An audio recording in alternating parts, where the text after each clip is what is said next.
Hey, we're live. We are live, dude. What's we're going waiting on, man? We're waiting on Glenn Morshower to get in here, and Earl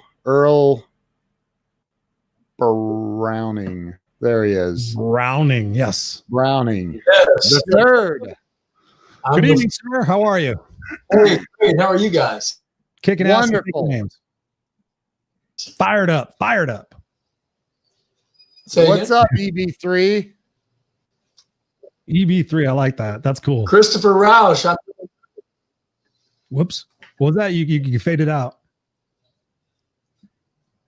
Oh, I said I'm doing great. How are you? Oh, awesome. Yeah, your vocal kicked out for a minute. Are you on a mobile device? No, I'm wired. Is Yeah. that better? No. Yeah, I think it is now. Yeah. How about right there? Here, Yep. there, everywhere. Ladies and gentlemen, tonight.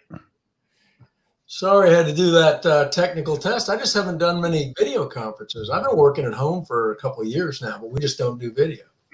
Wow. Now you're going to get skilled at it. Yeah. I actually just got StreamYard. I just bought it because this is a fantastic medium to be able to reach people across different platforms at the same time, and that's phenomenal. It's $20 a month. I mean, this is great. Yeah, it's phenomenal. Yeah, hey, thanks. Amber, how you doing? How's Amber from Annapolis, Maryland doing? Annapolis, Maryland. Tracy, hey, what's up, Tracy? How you doing? Welcome. We're just waiting for none other than Mr. Glenn Morshower, who's going to be joining us momentarily. And while we get started, we just want to say thank you guys for showing up and being here. We're going to get started here just in a few minutes. And we plan to bring you some fire tonight. We plan to bring you how to deal with chaos, how to find the calm in chaos, and looking forward to you guys participating out there in Viewerland. This is something that's us with you. This is a community. This is a world event that we're trying to coordinate here. So we want you guys involved, asking us questions on the sidelines. Just chime in and we'll do our very, very best to, whoops, I got Glenn calling me right now. So I will just, Hey, man, I'm just now realizing those people were coming. Weldon Whitehurst, thanks for joining us. We're doing great. Yes. Amber is on the water and the pool is open. Yeah, I'm here. Love it. So we have Earl Browning III is an actor. You're an actor? Yes, I am. That doesn't do video. Well, I adapted pretty quick. This is my first video conference in a couple of years, and so, but I was not set up until. Love it, man. So Earl, what is and you're friends with Glenn Morshower? Yes. And I will send you. You guys done any work together on any shows or movies or anything? Yeah, no, Glenn is my acting teacher. He teaches at the Extra Mile, and I'm also sort of a backup instructor there. And I hope to work with him. We've come close a couple times, so I'm sure it'll happen. That's awesome. Chris just left. I don't know where he went. Chris. I don't know if he goes by Glenn calls him Chris all the time, so Chris is way simpler. There's less syllables than Christopher. Which, speaking of, for me, EB3, a lot of people, just my name, I've always been told I don't look like an Earl. I certainly don't look like an Earl Hardy Browning III, but it's the name I was given. And so a lot of people just go, hey, yo, EB3, what up? So, or EB, either way. Yeah. So talk about what's up, Brian Hess. There's my buddy Brian Hess. Got Weldon Whitehurst, Matt Koenig, Amanda. What's going on, Amanda? So how are you? I'm back. Glenn's going to be with us here just in a short moment. He had some technical difficulties that I just walked him through, and we should be good. Glenn will be here in just a second. Okay, good. Frank, you want on, dude? If you want on, I'll bring you on. I'll send me a message real fast, and I'll send you the link, dude. Frank is one of the top. Well, he's number 2 in the world as far as car salespeople on planet Earth. He is like, Wow, that's impressive. Yeah. He is at the very, very, very top of that food chain. So, Frank, if you want on, bro, send me a message real quick and I'll send you the link. And then we'll just have to explain that to Glenn when he gets in. He doesn't care. He said he wanted to leave a couple spots open for people to pop in and out that we want to invite in. So, so he's going to be here any minute. Yeah, I just sent him the link so he could come on with his wife's computer. Suddenly I'm losing my voice. Been doing a lot of talking the last 4 or 5 days. Yeah. It's big time. Well, there's a lot of there's Joanne Johnson. She's a friend of mine. She's an actress. She's done some film stuff. Oh, cool. She's pretty amazing. Good to digitally meet you. Joanne, drop in the comments what you've done. Some of the stuff you've done. I know you've done some cool stuff. So, Jeffrey Wolf, what's happening, bro? Jeff. Good to see you, man. Good to see you. Son? Jeffrey, we didn't get together on that phone call today. I don't know if I was supposed to reach out to you or vice versa, but we need to make that happen. So let's see here. We are coming on here tonight to talk about getting some calmness in the chaos going around us. And I think right now with, my wife just like 15 minutes ago sent me an article that, send the link to, we did. Yeah, I already did. Yeah, maybe send it again. I don't know. It'll probably take a second to get from his email to mine. Actually, let me make sure did you email it to him? Yeah, I had to send it to his AOL address, and then he's going to pick it up on his wife's computer. I got it. Yeah, perfect. So a second. Okay. Yeah, I'll tell him. Grand entrance. I mean, come on. Yeah. Drum roll. So Brian has shared this out. Thank you, Brian. I appreciate you, bro. This is going to be great once we get Glenn on here. We'll kind of start going. But look, here's the bottom line. The bottom line is there's a lot of craziness going on right now. I keep seeing, and I'm probably one of them that thinks that this isn't as big a deal as the government's making it out to be.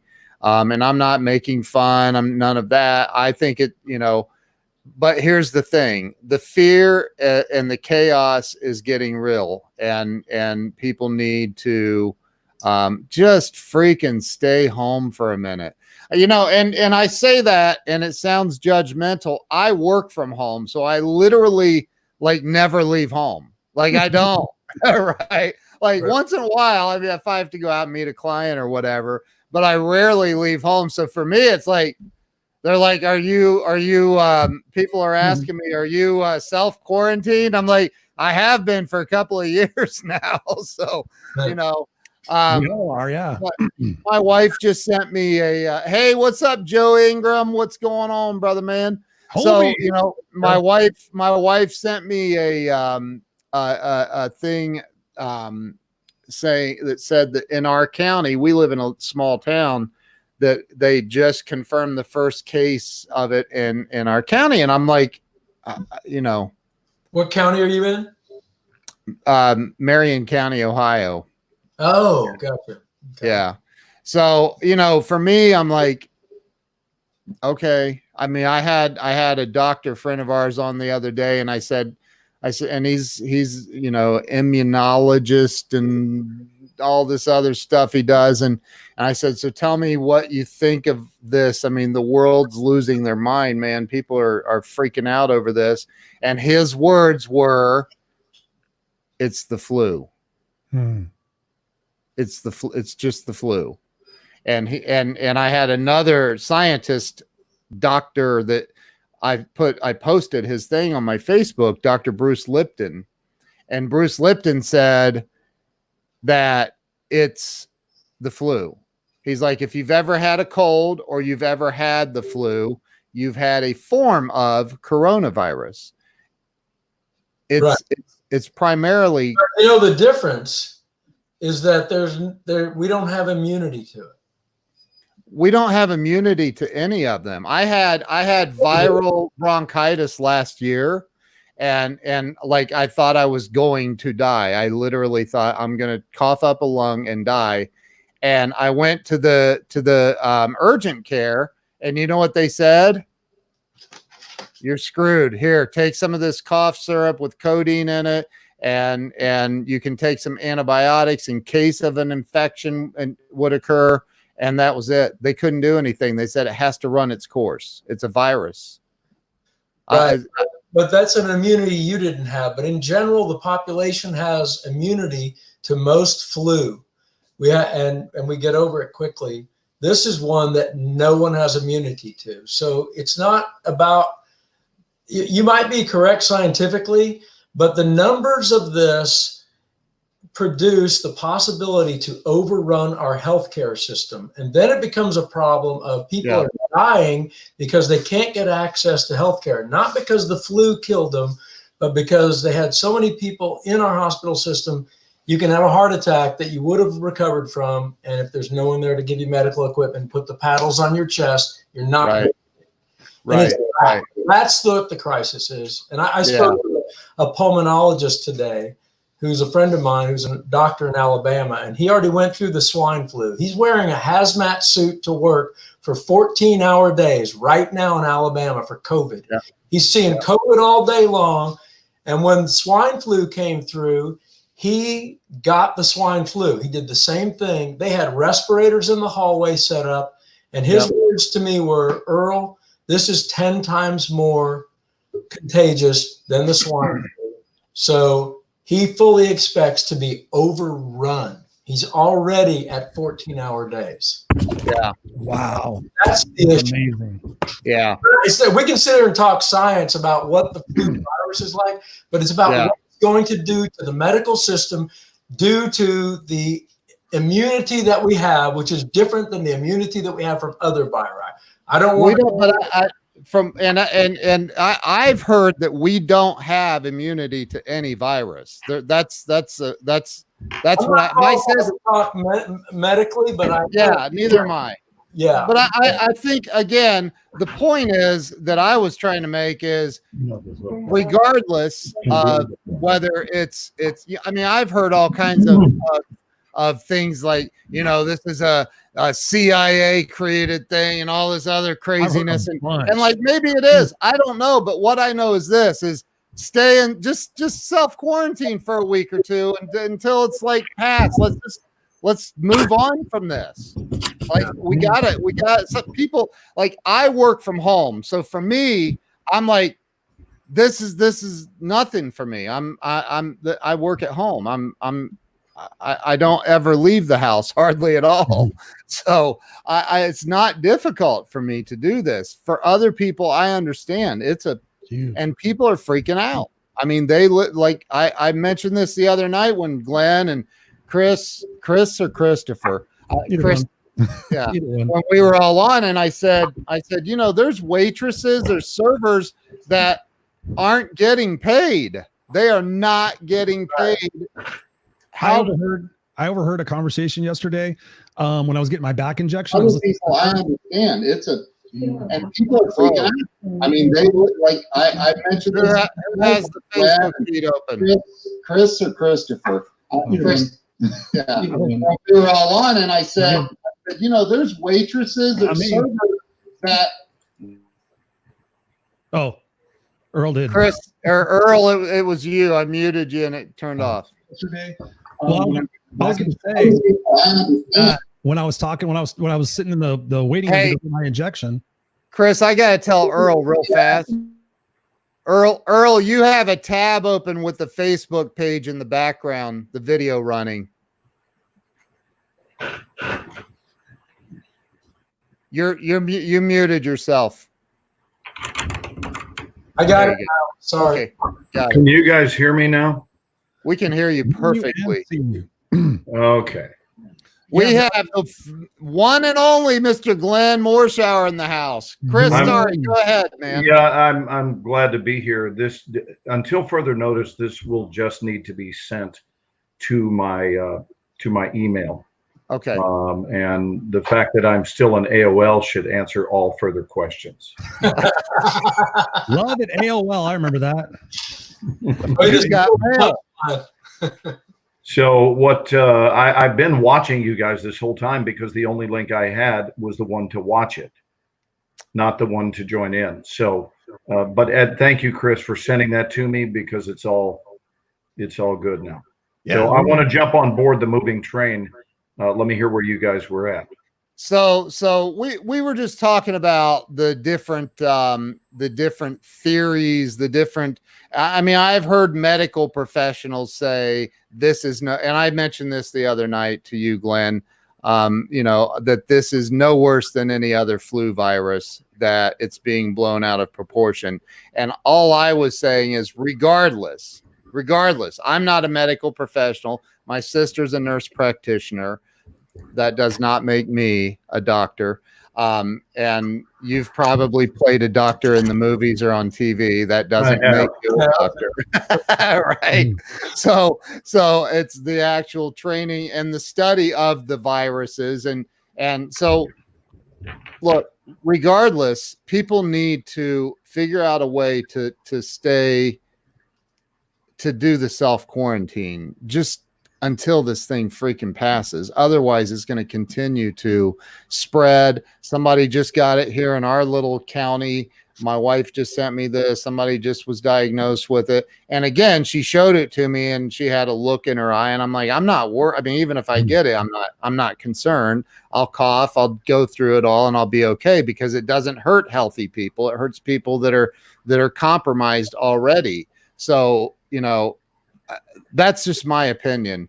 And I'll put it out there. People need to get inside, stay self-quarantine. If I may, I would love to at least kind of get things underway tonight by talking about two different viruses that we are dealing with. And one is obviously COVID-19, the coronavirus. That's one. And it is the one that primarily has been the topic of conversation for at least the last couple of weeks. The one that I want to talk more about, not more than the coronavirus, it can be equal as far as I'm concerned, but the one that I think needs to be spoken about a lot tonight is the mental virus. And basically, and this is something I was sharing with all three of you guys in private conversations, is that, and certainly I hope your audience knows we'll take questions. All four of us will. I've got my buddy Alan Skidmore has been invited to join us as a panelist. Chris, you know Alan very well. Alan. He's awesome. Yep. And if actually, could you forward, since you're more technological than I, can you forward this link that I came in on? Can you forward that to him so he knows? Because he's watching right now. Sure. But I told him I'd get the link to him so he can sign on as a guest. No problem. But my concern is this. The obvious concern is the threat to the health of our world. And I want to be real clear to say our world and not the health of our nation. I think that this is a global time more than any in our history. What I'm specifically wanting to offer help for tonight is the fact that this is a different Friday than we've had. This actually marks 1 week that I've been quarantined here at the house. And it's been a powerful week of observation. But something I was sharing with Chris about an hour ago is that what we all have in common is that our familiar system and systems, our pillars that we've sort of built our life upon and what life looks like for us has changed daily. Yep. That every single day there are new things that are disappearing, and obviously there are things that are reappearing, not reappearing, but things that are appearing as a result of the things that are disappearing. Just like we've got businesses that are up while a lot of people are losing their jobs. I'm not one of the people who need sympathy, but who has lost my primary job on our series right now, but it doesn't hurt like I know it's hurting a lot of people. So what I was saying with Chris is that so many people are at emotional overwhelm because all of these losses have occurred simultaneously, any one of which is enormous. Yeah. You know, if you told, for example, this was something Earl and I talked about. If you told someone that they were going to lose their place of worship, and that alone, I'm isolating one area, Yeah. that if you were to lose your place of worship that you diligently go to every Sunday, and that it's going to look different, that would be an event for someone. Yeah. But that's one of many things that people have lost, from their job to the physical place they go to a movie theater, whether they're a sporting fan, our ability to cohabitate with one another in hugging distance, our ability to hug and kiss each other. I'm a massive hugger, but I've certainly not been one this week. And I haven't hugged someone in 6 days. And I don't think I've gone a day in the last 40, probably more, probably 50. It's probably been 50 years of my life since I haven't had a day that included a hug or hugs, plural. Now, that alone, for example, if you just look at that, that's friggin' huge. So what is it doing to the psyche to go from being he or she who hugs to he or she who unequivocally does not hug right now? And that alone would be a major challenge, but it's not the only challenge.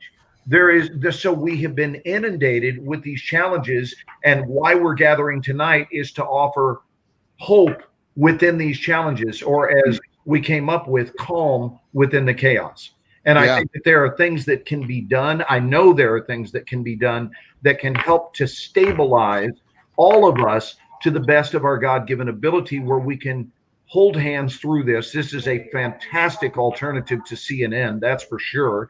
And to my knowledge, CNN is not taking your questions live or your comments. So it's not just questions. We want comments, we want ideas, we want questions, thoughts, feelings, especially feelings.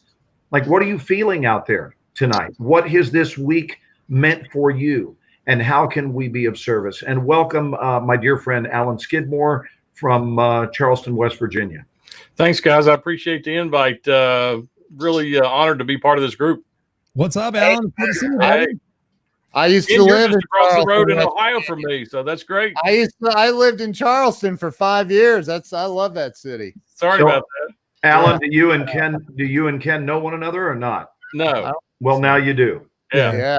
Alan's great people, so you're in good company. I just met Ken as well, Alan, but we're an amazing group of people right now. Truly. I agree. I watched you guys for 3 hours the other night. I really enjoyed that. Oh, wow. That's awesome. And who knew that you would be a part of it? I love it. Yeah, I like it. I'm going to post this to my Facebook page now. So which link is the correct one? It's not the one you just sent me. It's the one that I was posted either. All you have to do is open up Facebook on your phone, and you'll see in the notifications there's a little red globe thing probably at the bottom of your phone. Yeah, I got it. It'll Come say on in. Yes. Jen Walls tagged you. Share, and there it goes. There you go. That's it. That's and how then easy that was. Earl and Alan, Glenn and Chris already know this. On the right-hand side of StreamYard, there's a tab at the top that says live comments. You can click on that and you'll see all the live comments. Oh, I got it. Yeah. Cool. So I learned that one the other night. I started to learn it, but I was on the other side of things. So yeah.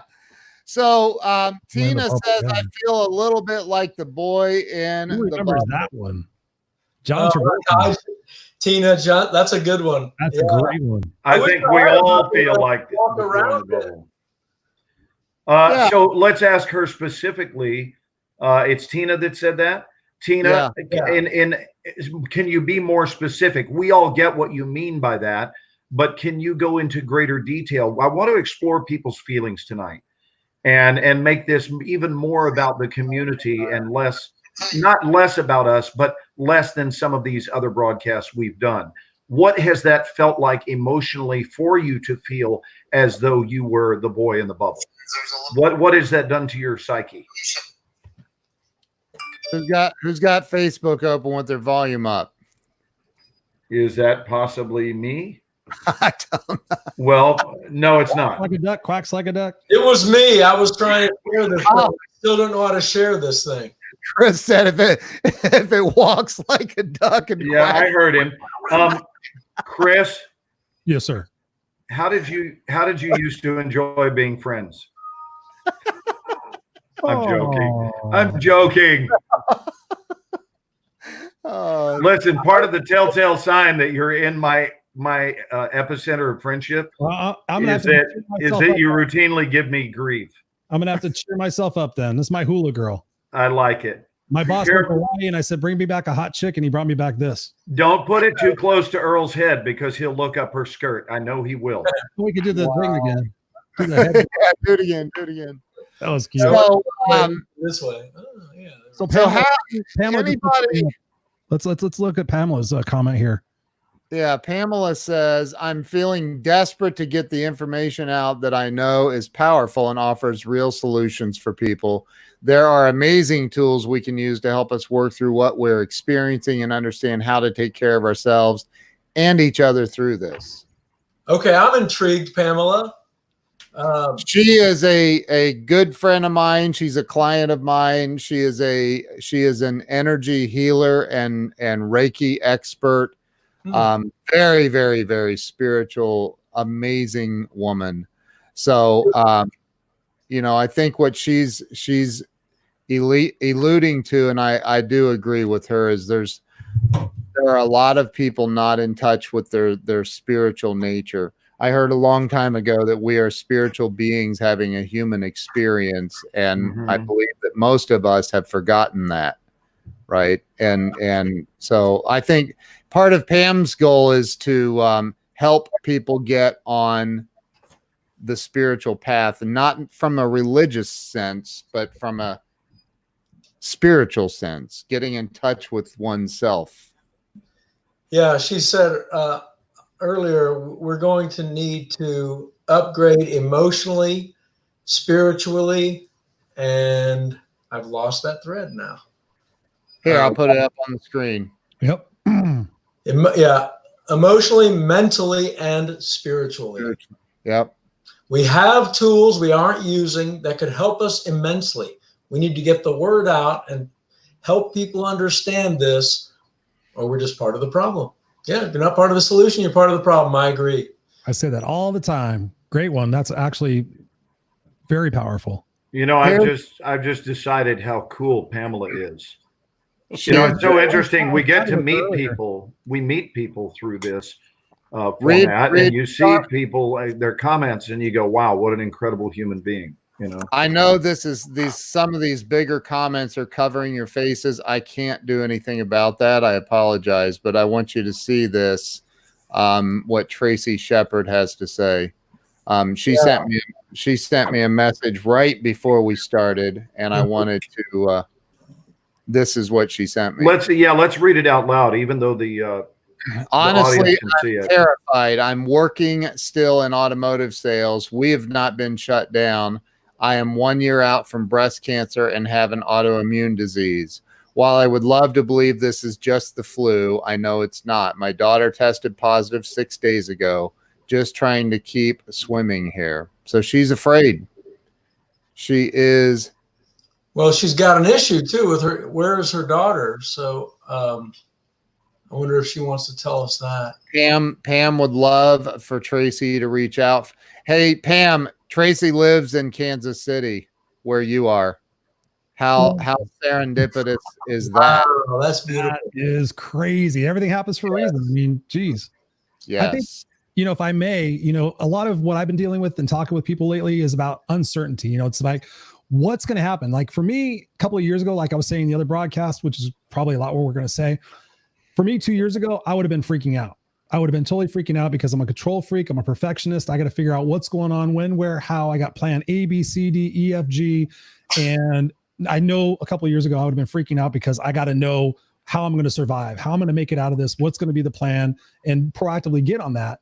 And over the last couple of years, I've really done a lot of spiritual work and inner work. I think I shared some books with you guys the other night, The Untethered Soul by Michael Singer, The Surrender Experiment, so many different books that have really opened my eyes to the fact that, ladies and gentlemen, we always live in times of uncertainty.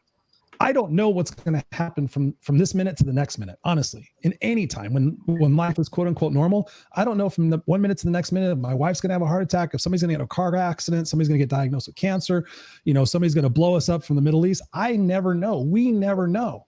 So when you take that into consideration, the fact that we have so much uncertainty in our life anyway, it's one way to look at it is the fact that all we have are the moments, these precious moments that we have together, that we string together moment by moment. We all have the focus and the ability to choose if we're focusing on fear and scarcity and lack, or if we're focusing on community and serving and giving and just embracing all those moments we have. We take them for granted. We live in the future too much. We live in the past too much. We play the someday game. We do all that other shit, but this is an opportunity for us to all kind of just reset and just really truly embrace the moments that we have, the time with our family, having dinner, conversations, breaking out board games, card games.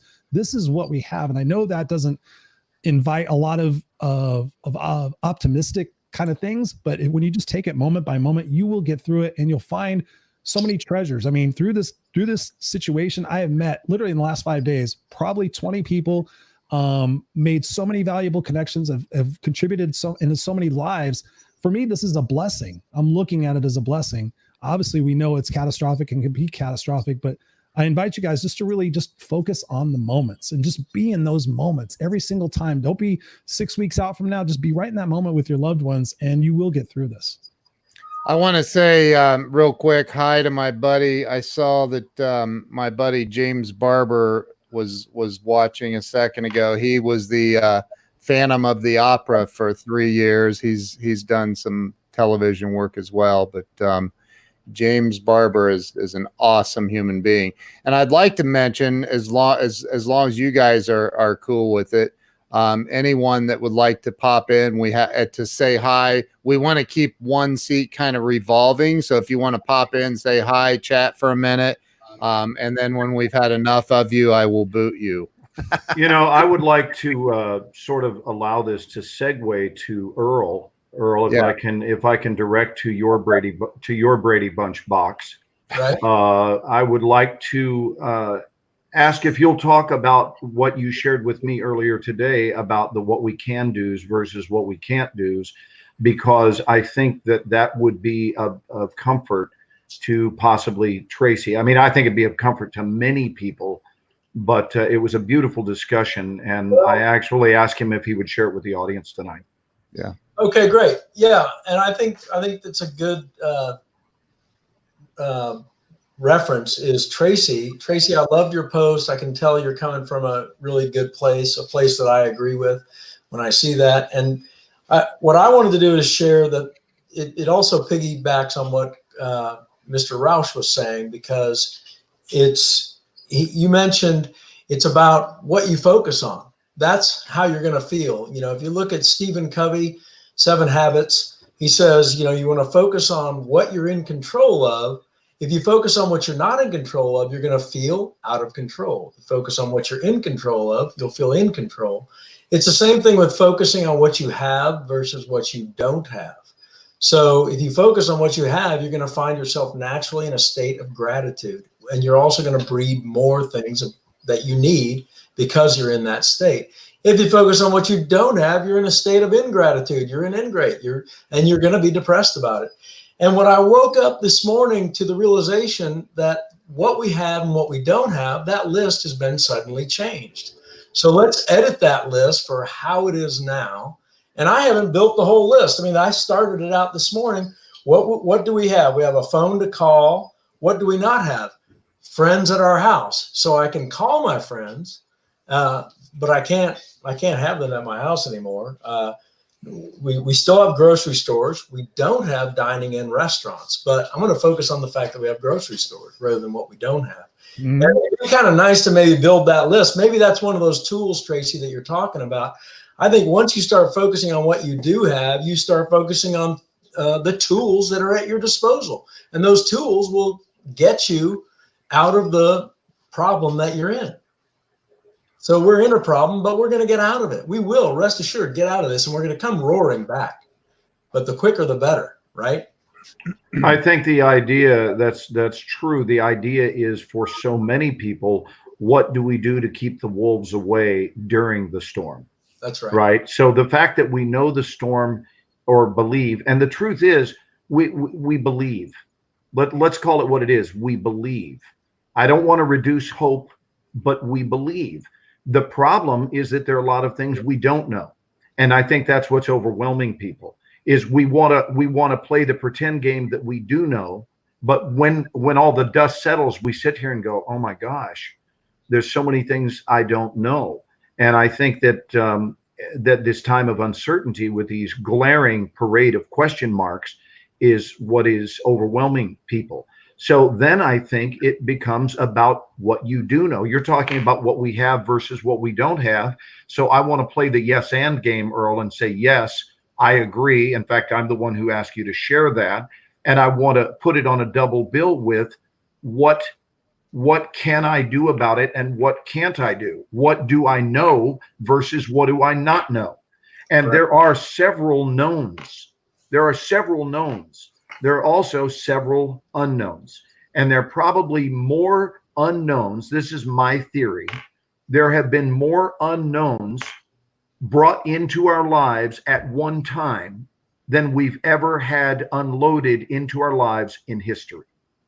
That is what you're seeing is the collective consciousness, the reaction of the masses is a reaction to a people who have just had their lives go upside down, where all of the things that we've spent our whole life doing with ease, they all, not all, but a large percentage of them, an overwhelming percentage, have disappeared all in 1 week, which is where these feelings of like an apocalyptic sensation, all I can say is makes sense to me.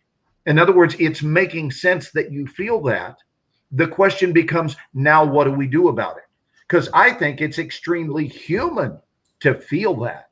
Human. Makes perfect sense. I can't imagine. And for someone who feels completely unfazed, I'm talking about unfazed, I would question where your heart is. I would want you to be phased. I would hope that every human is phased right now in some way. I'm making up the word phased, but it seems like we should have a word phased if we have a word unfazed, right? So if you're something, I think you have to be the something to have it be und. So I want people to understand that I personally hold the belief that everyone to a lesser or greater extent is currently phased. That's my theory. So I'll ask the boxes, have you been phased this week, Christopher? Oh, Jesus, yes. Jesus, yeah, of course. Alan, are you unfazed, or has this affected your life this week? Yeah, it's turned things around. For Penny and I were talking a couple of days ago, and I told her, I said, right now things are very unsettled. And yes. She said that was a good word that applied to all this because, as you said, there's so many unknowns about this. We're so used to just, as Christopher said, you're used to knowing what comes next and what's tomorrow and so on. And we're kind of getting our ruts and our routines that when that gets turned around, then we're just like, okay, what do we do? And yeah, it just really throws us out of sync. And realistically, I think, truthfully, I'm looking at this as a positive thing in one sense because it's allowing all of us to kind of stop and step back a bit. Like, Glenn, you talked about missing your hugs during the day, and I get that. I realize that part. At the same time, I think that, if we look back, say, 50, 60 years ago, I'm an IT guy. I'm a technology guy. And so we've got all this technology that really helps us out, just as like we're experiencing right at the moment.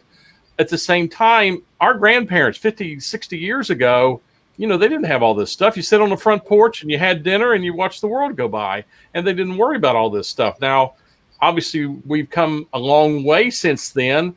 But truthfully, there are days that I miss sitting on the porch with my grandmother and just not worrying about what I have to do or where I have to be for that afternoon. And Right. I'm looking at this downtime because I just found out today I've been off, well, not off work. I'm working remotely from my university. I'm now going to be off probably 2 to 4 more weeks away from my office. And I'm like, okay, this is a little different. But at the same time, I'm like, this is cool. I can run with this. And it's allowed me some flexibility to catch up and do some things that I've really wanted to do. And I told my wife a while back, I'd really like to have a month off just to catch up on things. Well, be careful what you ask for. Yeah, so it looks like I've got that. And so I do think that we need to be careful. My wife is a nurse. I'm a little, I don't know. I get worried about her because she is on the front lines of all this, but she says that they're taking the precautions, and I'm hoping, I know that we'll get through this. I'm not worried about that part, but it is, our routines have been turned upside down. So we've got to learn to adapt. So is there anyone amongst us who has not been phased one iota? Are you serious, Ken? I'm serious. Okay. Listen, I value that. I want to hear. The phasing that has occurred for me, and by the way, I want to introduce everybody to my good friend Pam. Hi, Pam. Hi, Pam. A little bit before. Are you Pamela Aubrey? I am Pamela Sure. Aubrey. I'm sorry, I was referring to you as Tracy earlier. Tracy, I'd like to get back to Tracy later, but hello, Yeah. Pamela. Yeah. All good. And Chaz Wilson, I put his comment up. He's down there in Dallas with you, Glenn. Okay. He's Love a it. good friend of mine. He's a client. He's the CEO of a big company down there. But anyway, so the only thing that's phased me this week is dealing with my little girl's fear, dealing with that, helping her through that. Right. Being on very late night streams with you, you guys, which has been a blast, by the way. So if anything, to know me is to know the nighttime. I love it. Wow. Hey, Cool. Bob Donnell and I had a conversation about that today. He said when I stayed at his house or you stayed at his, whatever. He's like, we were up till like 3:30 or so in the morning, and he was raring to go still, and I'm like, I gotta go to sleep. But that's awesome, man. So and I thought I was a night owl. You have me smoked, man. I will never call myself a night owl again. But so and I know this is going to sound crazy to people, and I'm sorry if I sound crazy, but so far this has drawn me closer to a lot of people. But that's still phased. It's Isn't it phased in a positive way. Good. So- Well, I didn't say that phased is negative. Thank you. So I think, again, when we learn how to reframe situations, I know people who, and God, I couldn't imagine, that have lost children and that they took that and they were able to reframe it and find some sort of a positive in that unbelievable pain. And so, I look at this as an opportunity for all of us to grow, not sit and go, oh, I have TikTok. Who's on TikTok? I am. So, anybody else? Show of hands. Are I'm you the only twerking on TikTok? I'll be twerking on TikTok. TikTok. You guys got to get on TikTok. What are we doing? So anyway, Hey, we've all been on TikTok since we were born, my friend. Yeah. TikTok. Moment to moment. but it's these little short videos that people put out, and every one of them's about the coronavirus, and I'm self-quarantined, and I feel like I'm trapped, and it's like, dude, just walk outside. No, there is not one single state that said you can't go outside. Go out for a walk around your neighborhood. Just keep distance from people. Like, you're not going to catch it in the air. It has to be transferred via liquid. So like, just keep your distance from people, and you're cool. You're good. Like, look for the positives. The world is literally set up to be negative, to find the negative in everything. And that's why I said, I think, Glenn, last night you said what on why am I having I'm drawing a blank. You were on the other show, and with what's his name, Eric Swanson. Oh yeah, that was the one we did yesterday. And he's gonna hate me for saying what's his name, but you know, you were on there with him, and you said, you know, people call CNN constant negative news, and I made a comment. I said that's because it is. They don't make a living spreading the gospel. Well, I don't want to hurt your feelings, but old what's his name actually referred to you yesterday as his dearest friend. I love him. I love Eric. I drew a blank. So anyway, that for me, I think that if we and Tina says liquid, so has to be it's not an airborne virus. It has to be transferred via bodily fluid of some sort. It's not airborne. It's not airborne. I've heard multiple scientists say this. So I'm not a scientist, so if I'm wrong, don't blast me. I've heard scientists say it and doctors. Anyway, so that's been my experience thus far. I wanna meet Pam here. Hi, Pam. Pam, what is on your mind today? I'm sorry, what's my what? I just said what's on your mind this evening?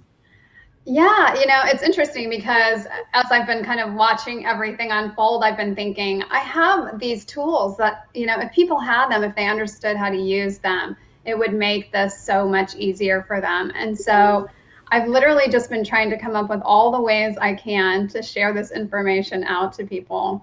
Because, you know, we really are, this is kind of how I see it, is that we are moving into a time, I mean, obviously it's unprecedented, right? I mean, we've never experienced a time like this ever in history. And so we don't really have a frame of reference for a lot of what's happening.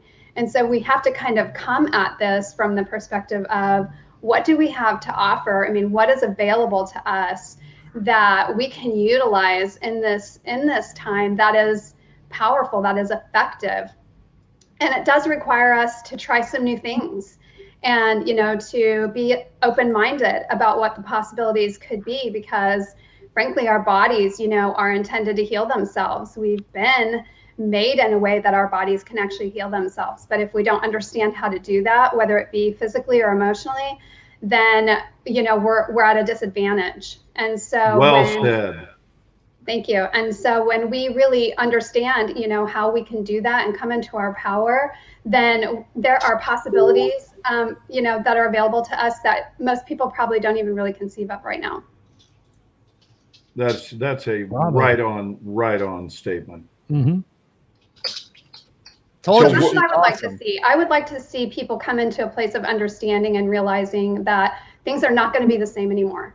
You know, we're not going to go back to what we've known. Life is going to be different, and that requires us to empower ourselves and to educate ourselves and to learn how to care for ourselves and each other in a different way moving forward. That's a great point, Pam. Actually, and to build on that, I was talking with somebody the other day, and they kind of got mad at me because I said, you know, this is going to be a point like Les Brown says, you know, you got to get hungry. Mm-hmm. This is not business or life as normal. This is the opportunity when somebody says they did the best they could. How many times have we all said, I've done the best I could, and our best really wasn't our best? This is the time for us to really dig down deep and figure out what our best is. Our best is not getting 10 hours of sleep every day. You know, this is an opportunity for you to really realize what you're made of and to dig deep and to find that. And like a few of the comments have said, be resourceful. This is not life as normally is. This is a time to get proactive, get community involved, get your family involved, and really dig deep and figure out what you're made of. You're not going to just roll out of this and be like, okay, what am I going to do next? This is about, you know, gearing up and figuring out, okay, listen, what do I need? What are my resources? What are my priorities? Who are the people I need in my tribe? That's so important. I'm talking to people and I'm like, what are the 5 people around you saying the most? Literally all the people that have come to me, the 5 people around them are walking around with their heads cut off like chickens. Oh, it's androchrome. It's, you know, this conspiracy with, it's all this stuff. And I'm like, you need to get different people. You need to be watching stuff like this. I'm watching stuff like this. But really think about what your best is. You know, when somebody says I did the best I could, that's usually a default statement that we learn when we're kids, right? You know, you go, you do a project and your parents say, is that the best you could do, Christopher? And you're like, yeah. And they go, okay, we'll try better next time. You're like, oh shit, I didn't have to explain my best. Cool. But when you think about your best, this should involve blood, sweat, and tears. You should go to bed every night exhausted, mentally or physically or both, thinking about what it is that you can do, getting resourceful, getting creative, taking ownership of your outcome in this. Don't expect everybody just to hand deliver you whatever it is that you're going to need. This is a time to get resourceful and creative and get the right people on your team, and you will come through this. You will come through this, taking it minute by minute, getting around people like Pam and the spiritual work, reading the books I've read.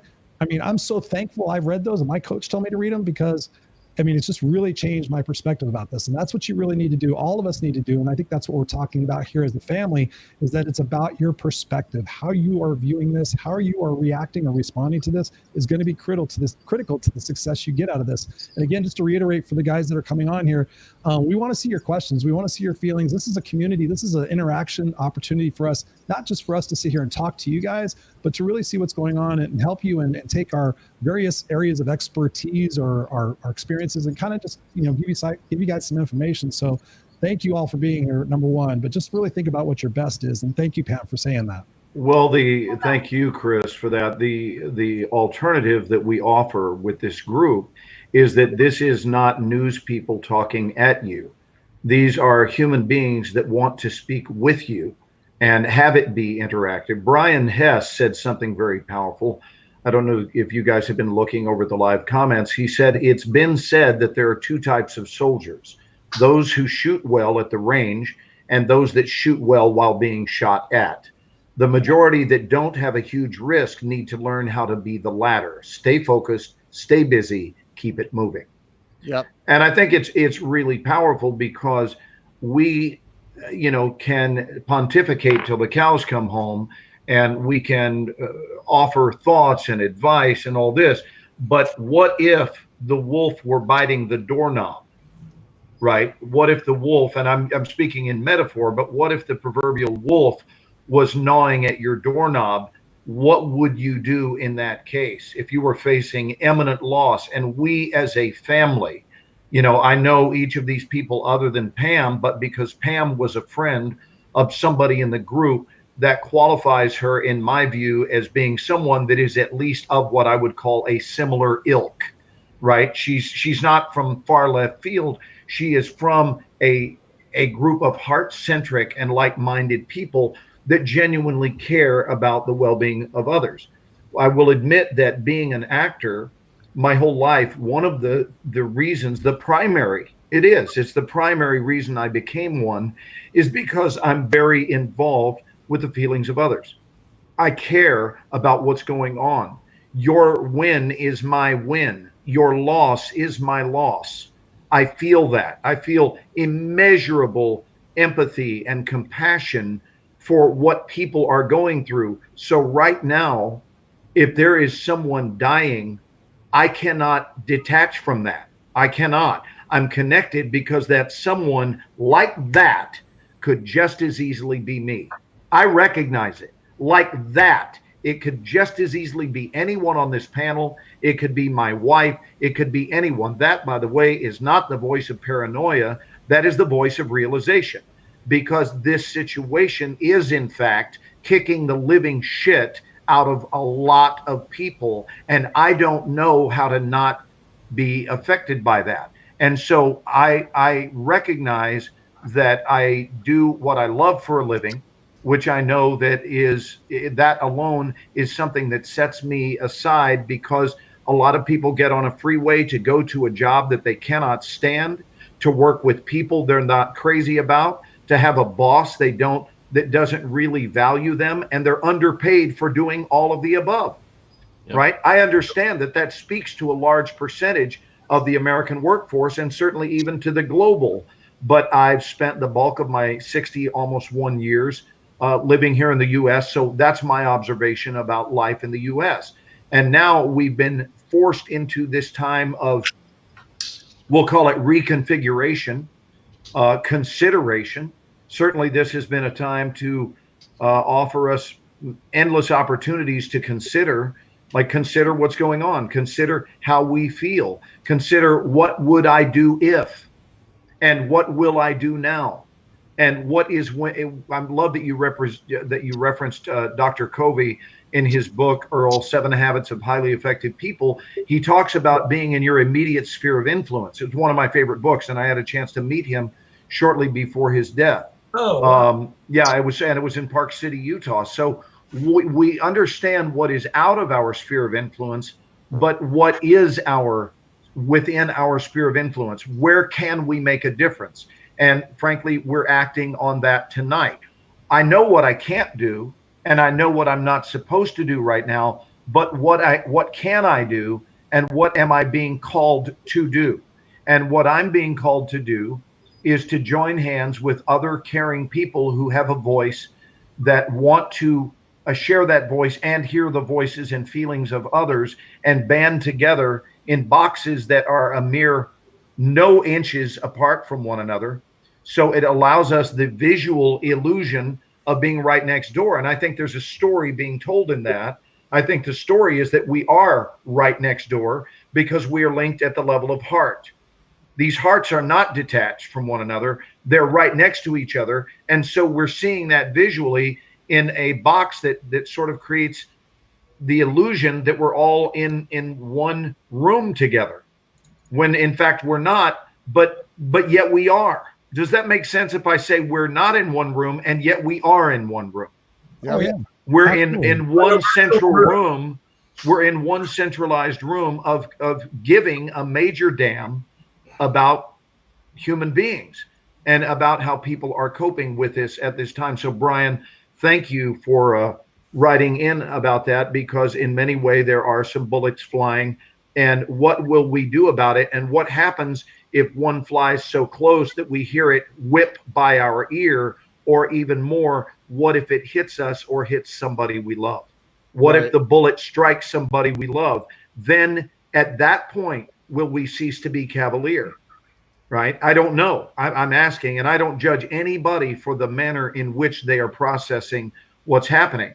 I'm not in panic mode at all, but I recognize that people are, and I want to grab a hold of them and try to bring whatever measure of comfort I'm capable of giving them. That's why I'm here. We have, just so you guys know, not everybody, like we're streaming on multiple platforms. We happen to also be over on Twitch right now, and we have a troll over there. I'm gonna just end it over on Twitch right now. So go ahead. Sorry about that. Is that the word, Earl, that I was looking for earlier? A troll? Well, I thought you were talking about people that frequented the page. Yes. What is a troll? A troll is someone who gets on a thing and starts putting nasty comments. Oh, yeah. Well, yeah, like somebody just put, Christopher Roush, you still owe me for the time I brought you toilet paper at the Taco Bell bathroom. Don't forget that. Well, if you did, thank you, but I honestly don't remember that. Is that what a troll is? Yeah, and he said, Glenn, just stop. Yeah, I already I already ran into you at the homeowners association. You didn't like the height of my grass. Well, pal, I told you then I'm going to grow it sky high. What? You know what? I want to he's gone now. I deleted it. He's a troll. On Periscope. He said I didn't like the height of his grass. He made toilet paper in the Taco Bell. Okay. I have never gone that in the Taco Bell. We have an actual doctor that has been listening to some of the medical things that we just said, and because I think medical is really important, he had some comments. If I could interject, my very good friend, Dr. Alan Thomas, works in Alabama. He's a pulmonologist, and he is the guy on the front lines working with COVID-19 patients right now in the state of Alabama. He's wearing a hazmat suit to work, and last time I spoke to him, he's working 14-hour days. And he heard some medical stuff that he wanted to correct, and I don't want any medical disinformation to get out there. So Alan hopefully is online right now. Does he want to come on with us? And I offered that to him. He has not replied yet. So I don't know how busy he is. I don't know if he's going to be watching for very much longer. And that's why I kind of grabbed the mic. I didn't mean to, but I don't know how long he's going to be here. So I'm going to say what he has told us is that it's the virus is I put it up on the screen. He said, much less by body fluids or fomites, inorganic surfaces, devices, etc. He said right here, it's up on the screen right now. COVID-19 is transmitted through aerosolized respiratory droplets. So basically, if I'm talking to you and I spray an aerosolized respiratory droplet that I'm going to hit you with, and that's what Alan's trying to say. And those things can stay active for up to 3 hours. I think you're refuting what I said. What I said was it's not floating around outside in the air right now. You can go outside your house. I'm not trying to refute. I'm trying to put the actual correct information out. So I don't want to argue about it. But I don't know exactly how you said it, but he's just saying he wants us to tell exactly how it is. And that's our circle of control, guys. What are the things that we can actually control? I can control staying 6 feet away from someone so that their aerosolized droplets don't hit me. And he's it stays viable. These respiratory droplets stay viable for up to 3 hours. So that means it could hit something on a wall or something. Is that what you're saying, Alan? I don't know if he's listening to me, but maybe the droplet, if it hits something on a wall, and then you go to that wall and put your hand on it, and then you wipe your nose. Which is why we're being asked to wash our hands so much, obviously. I don't know if that's exactly how it is. Alan, if you could come on, we'd love it. I just don't want to spread, I want to make sure that people have the actual facts. That is our, that's Covey, going back to Covey, yes-anding what you said, Glenn. Covey says focus first on your circle of control. And we have control on where our bodies are. That's why we're all. And we also have control over what information we release as gospel. That's right. Yeah. And certainly this would be a bad time for us to be offering up speculation as fact. Right. Yep. And that's not an accusatory comment. I'm saying anybody on this panel, God forbid we should be offering something that's theory up as if it were fact, because someone else may very well be basing their decisions, their choices, and ultimately their actions on that by having incorrectly esteemed that just because somebody said it was so in a box somehow made it so. Right. So thank you. I want to ask a quick question, Earl. If you have a chance to still talk with him, what is the impact on money? Because for the first time yesterday, I gave the parking lot attendant money and he gave me back change. And it occurred to me, I'm like, okay, if he sneezed on this, or if there's, can it stick to money? Sure. I know all that stuff. Alan, I'm sure it can. You know what? Alan if I could offer something here too, one of the things that people don't realize is that when you wash your hands a lot, and I know this because I actually went to nursing school for a couple of years and I was a home health nurse for a little while. And when you wash your hands a lot and they get dry, you actually can get, very small, fine cracks in your hands. What happens is that the bacteria will actually stick in those cracks. So moisturize your hands and preferably use like essential oils, because if you mix those with a little bit of a carrier oil like coconut oil, it's a fantastic antiviral and antibacterial. So you're killing two birds with one stone. Do you have an essential oil you recommend? That's very helpful. You can use just about any, but if you use, lavender is one that smells good and it works. Frankincense is one of the ones that people are talking about the most right now. It's very potent. Ginger's potent, but if you don't want to walk around smelling like pumpkin pie, you might opt for something more like the lavender or the frankincense. I have look at it. Take your pick. I've learned about essential oils. Yeah. You're like lavender. Do not drink the lavender. No. Chris, why do I think, Chris, that if I were to ask you right now, does anyone on our panel happen to have within arm's reach a hard-boiled egg? You would also have had that. Honey. I mean, my God. She's actually watching this. She'll bring me one. My gosh. Dr. Thomas, No, that's very helpful. Go ahead, Earl. Dr. Thomas says he can come on. I posted his email up there if someone would invite him. This is if you send me, if his email's on here, I'll send him the link. It's in the private chat. Yeah. I'll send him the link right now. That means we have to boot somebody. I can stay home for a bit. Do what? I'll be glad to step off for a bit. No, it's Pam. Pam. You don't even have to Yeah. sign off. Just hop out and wait in the green room for a little Yeah, bit, and you then we can call wait you in the back green on. room if you want. We can bounce in Okay. and out. Yeah, I'll take myself out. Facebook. She's in the green room. I Now, can see, this is I can very see her. much That's along the cool. lines of what I was really wanting us to achieve tonight, was to get actually several things: some comfort, primarily, some factual information, some strength, some encouragement, some hope, possibly some restoration of balance, but a number of things, so that it is an all-inclusive package. And we really have not covered very thoroughly in previous talks that I've done. We've not really gotten into the medical aspect.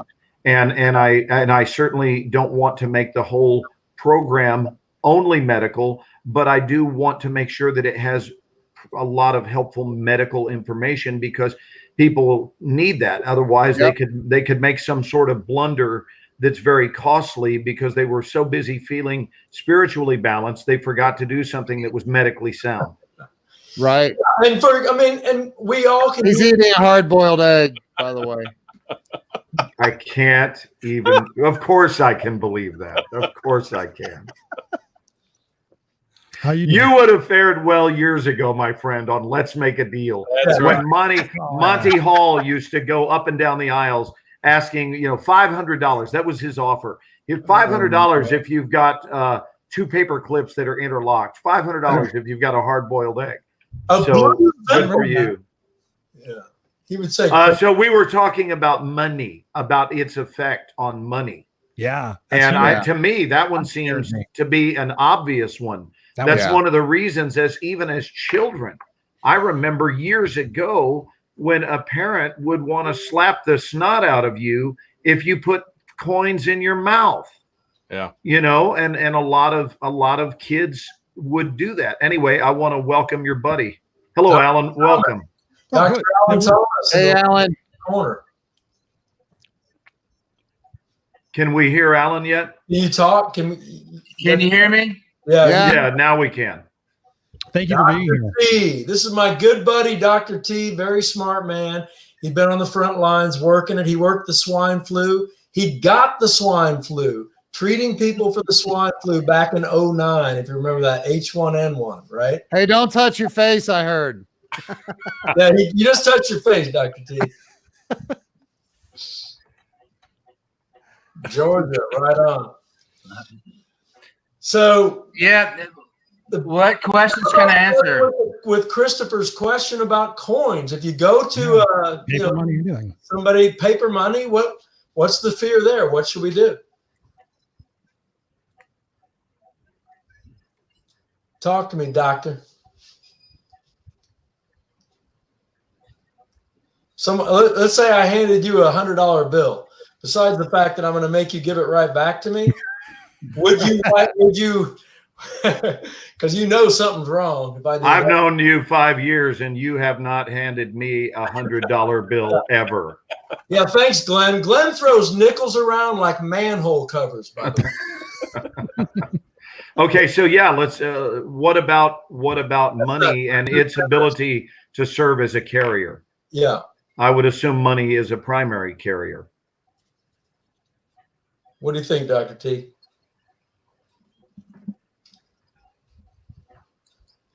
He's gotten nervous. Type it to me, brother. Can you hear us? Are you hearing us? Let's see. Seems like maybe he's not. First of all, I want to answer on the go ahead and err on the side of caution. I'm going to allow the fact that I played a doctor on TV to qualify me to answer that question. If you are going to touch money, wash your hands 100%, and wash them as quickly after the transaction as you can. Yeah. So even the last couple of weeks when restaurants were still open, when I would pay for something that was at a counter, for example, we would grab, I remember when we went to the taco place, the moment I was done with the cash transaction, I went into the bathroom. The same thing is true if you're eating of course, they're getting rid of restaurants and stuff, but in restaurants, when you're eating with their utensils, right, their cutlery, to even make sure that that cutlery is cleaned, because you don't know who has been handling it. So cutlery becomes money, becomes coins. It's all in the same thing.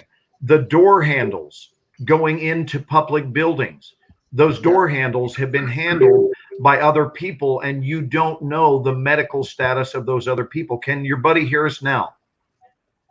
I think he can hear us.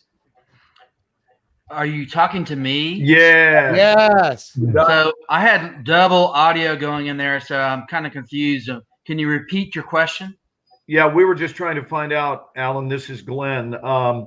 And we were trying to find out if we can safely assume that money could very easily be a carrier of these germs Money, and so forth. cash. How so? Well, just by these droplets, these aerosolized, I believe was the term, droplets. Right. Let's say a guy sneezes, grabs a $10 bill and hands it to me. I mean, so physically on the money itself. Yes. Yeah. Can that be a transference? I don't think so. So the data, as I was texting earlier, fomites, which are a term that describes an inorganic object that transmits an infectious agent, are much less likely to transmit this virus compared to aerosolization of respiratory droplets. So I really doubt money is going to be a problem. There's been some concern about shipping with the packages and whatnot. I think that's probably exaggerated. So I doubt money is an issue here. So in your biggest view, what action or actions, plural, should be avoided at all costs during this time that would put a person at risk? Overcrowding. In my opinion, the lack of control of social distancing is our issue now. Oh, well said. As I told Earl earlier, I wrote a poll yesterday that showed that only 50% of people are actually distancing, controlling distancing, social distancing, despite the recommendations. And so I think that's what's probably contributing to the ongoing transmission of the infection. Okay. Right. So, and it's also, I don't want to say it's nullifying the effects, but it is certainly adversely affecting the intended outcome for those of us who are quarantining. Right. It's adversely affecting that. I don't want to say nullifying, because that really makes it sound like our actions to quarantine are meaningless. They're not meaningless, but they're not being nearly as effective as they would be if compliance were the order of the day. Yes, agree completely.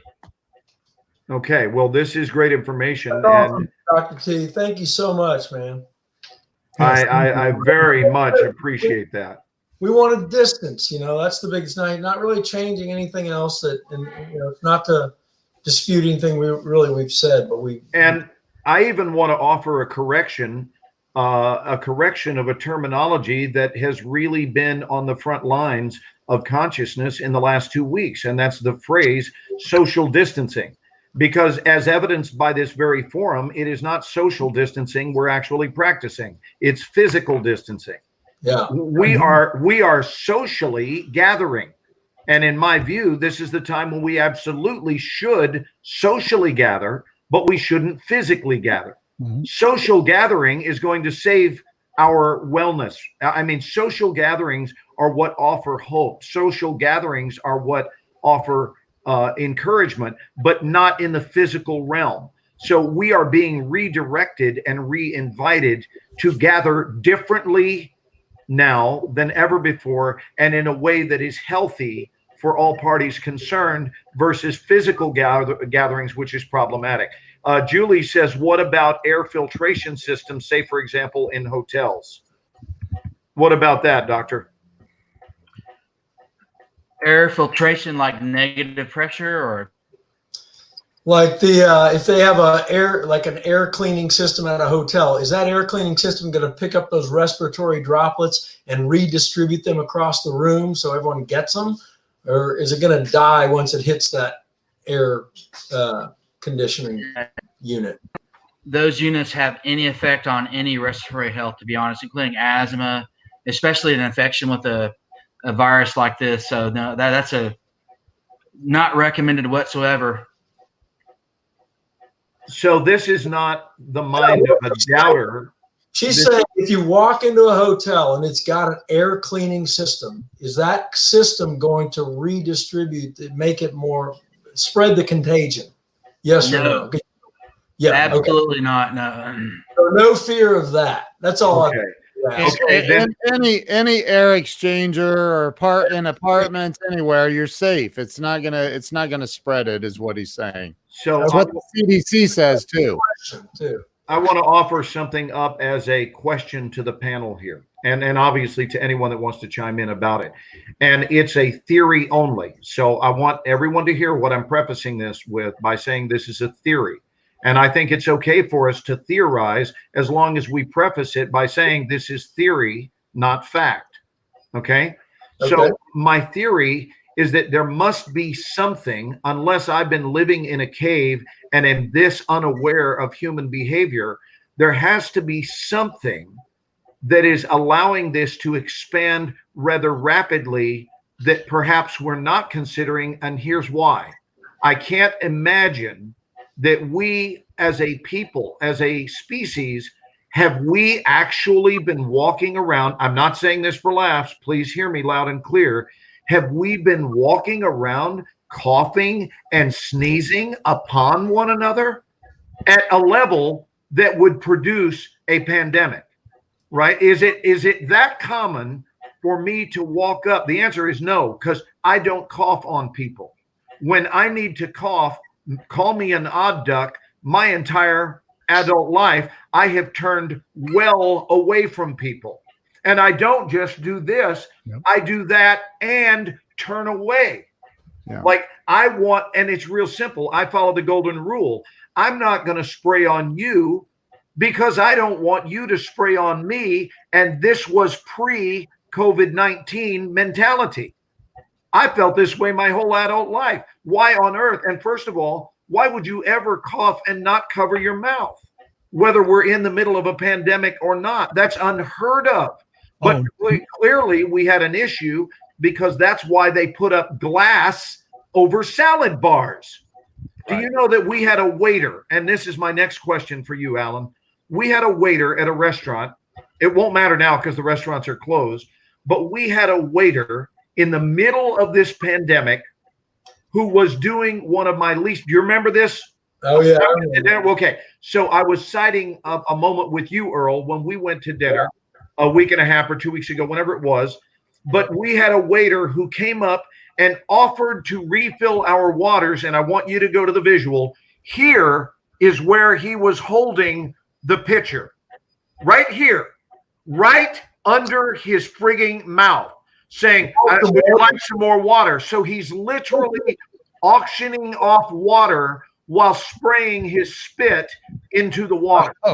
And one of the worst habits in the world, back when I was a waiter, which every actor at some point in time has been one, when I was a waiter in my 20s, one of my pet peeves is when a server would come to the table and do what I call auctioning off the food. Because they're auctioning it, carrying 4 plates, and the plates are right within what I call the spray zone. Mm-hmm. So, and the same is true with blowing out birthday candles. Hello. Yeah. Hello. Yeah. I have taught my students at the Extra Mile, and Earl can attest, we use a paper plate and we fan the candles out. Now, while that may look unusual, it happens to be extremely considerate of your fellow man. So let's help people out and right now say this is a really shitty time to be blowing out birthday candles and then handing out cake to people. I have always been disgusted by somebody. I won't eat the cake. It's like, when you're blowing out birthday candles, you're spitting on the dang cake. That's just nasty. Right. So can we agree, Alan, medically that, because someone's having a birthday right now, someone's having a birthday tonight. Many people, today is their birthday. In the coming weeks, people will be having birthdays.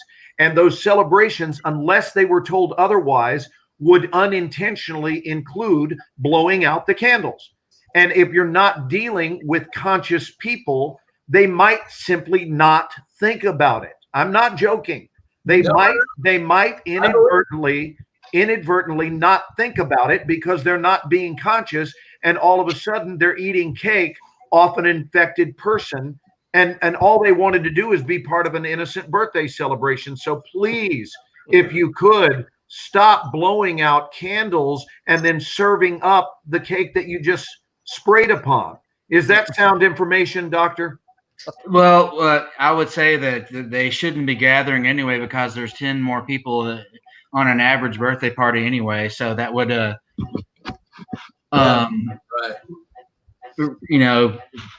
remove any birthday party celebrations that they're going to have. But that presupposes that we have people that are practicing compliance. Yes.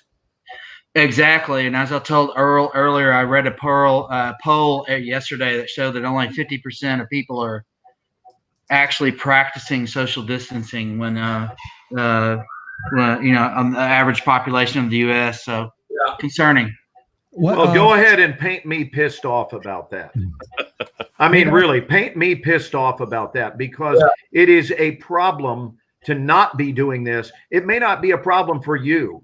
I don't mean you. I'm not talking about you. I'm saying that the absent-minded person, it may not be a problem for them, but it's a problem for your fellow man. And it certainly needs to be considered. But then again, this is very much a me generation. And what is happening is right before our eyes, we are being converted from a me to a we, whether we like it or not. Right? This me shit is going to get us into trouble. Me, me, me, me. Well, now we've got a problem that ain't me anymore. Now it's a we problem. Yeah. That's speaking to Pamela's spiritual maturity. Mm-hmm. There was a comment here from Esther that said, what about spreading on plastic or metal? She said, I saw a public announcement from the health rep that says remaining on surface, including metal. I've heard that same thing. Like the droplet can stay, the infection can stay there for like 3 to 4 hours. So is it more apparent on metal and plastic than it is something more porous? Yeah. So fomites, as I said, those are in the medical terminology, inorganic objects that can transmit an infection, and that can be anything from metal to plastic to nylon to cotton. And the virus has been shown to be alive for up to 9 hours on those materials. However, data shows that there is much less transmissibility with fomites compared to aerosolized coughing from a direct contact. So it's much less likely to get an infection from a contact with the surface, although it's still advised to clean with Lysol and other disinfectants that are active against coronavirus. That is still a universal recommendation, but much less likely than actually being in a room with someone who is coughing. Alan, I cannot thank you enough, my friend, for being with us tonight, because this, of all the panels I've done this week, and I've done a lot of them, I think I've done 6 in 5 days, and most of them that ran several hours. This already has been the most informative one from a medical perspective. And I just really value your input tremendously, because we are making a difference. To what extent, who knows, but we're not responsible for the whole thing. We're responsible for doing a part and being difference makers in society. And with you being on the front lines, God bless you, man. That is really, really, really impressive. A lot of people think what I do is impressive. What I do isn't impressive one iota relative to what you do. It's just not even in the same zip code. What you do is truly impressive. Thank you. I've got 25 of them to round on tomorrow in our hospital. And that's where? That's in Alabama. Where in Birmingham, Alabama. In Birmingham. Okay. Wow. Yes, sir. 25 COVID-19s. Well, they're probably not all of them are confirmed positive, but I would say probably 5% are going to be positive. And that's the situation in the rest of the country, and it's way worse in New York and Washington and California. Right. It's going to overwhelm our hospital system if we don't do something. There are other illnesses though. Did you say 5% of the 25? Is that what you said? Yeah, that's just a guesstimate. I would say probably 5 are actually going to be real. Maybe 3 out of the 25, but so it's 20%. Can So you speak?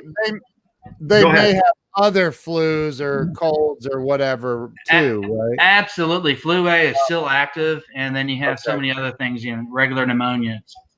And do we have a condition, doctor, right now? I heard this phrase used about 2 weeks ago, and they referred to it, and it was a medical doctor who used the phrase, but he referred to a particular sector, which was a growing sector, and he called that sector the worried well. The worried well, which meant people who actually are fine, but they are becoming symptomatic in their minds because of fear.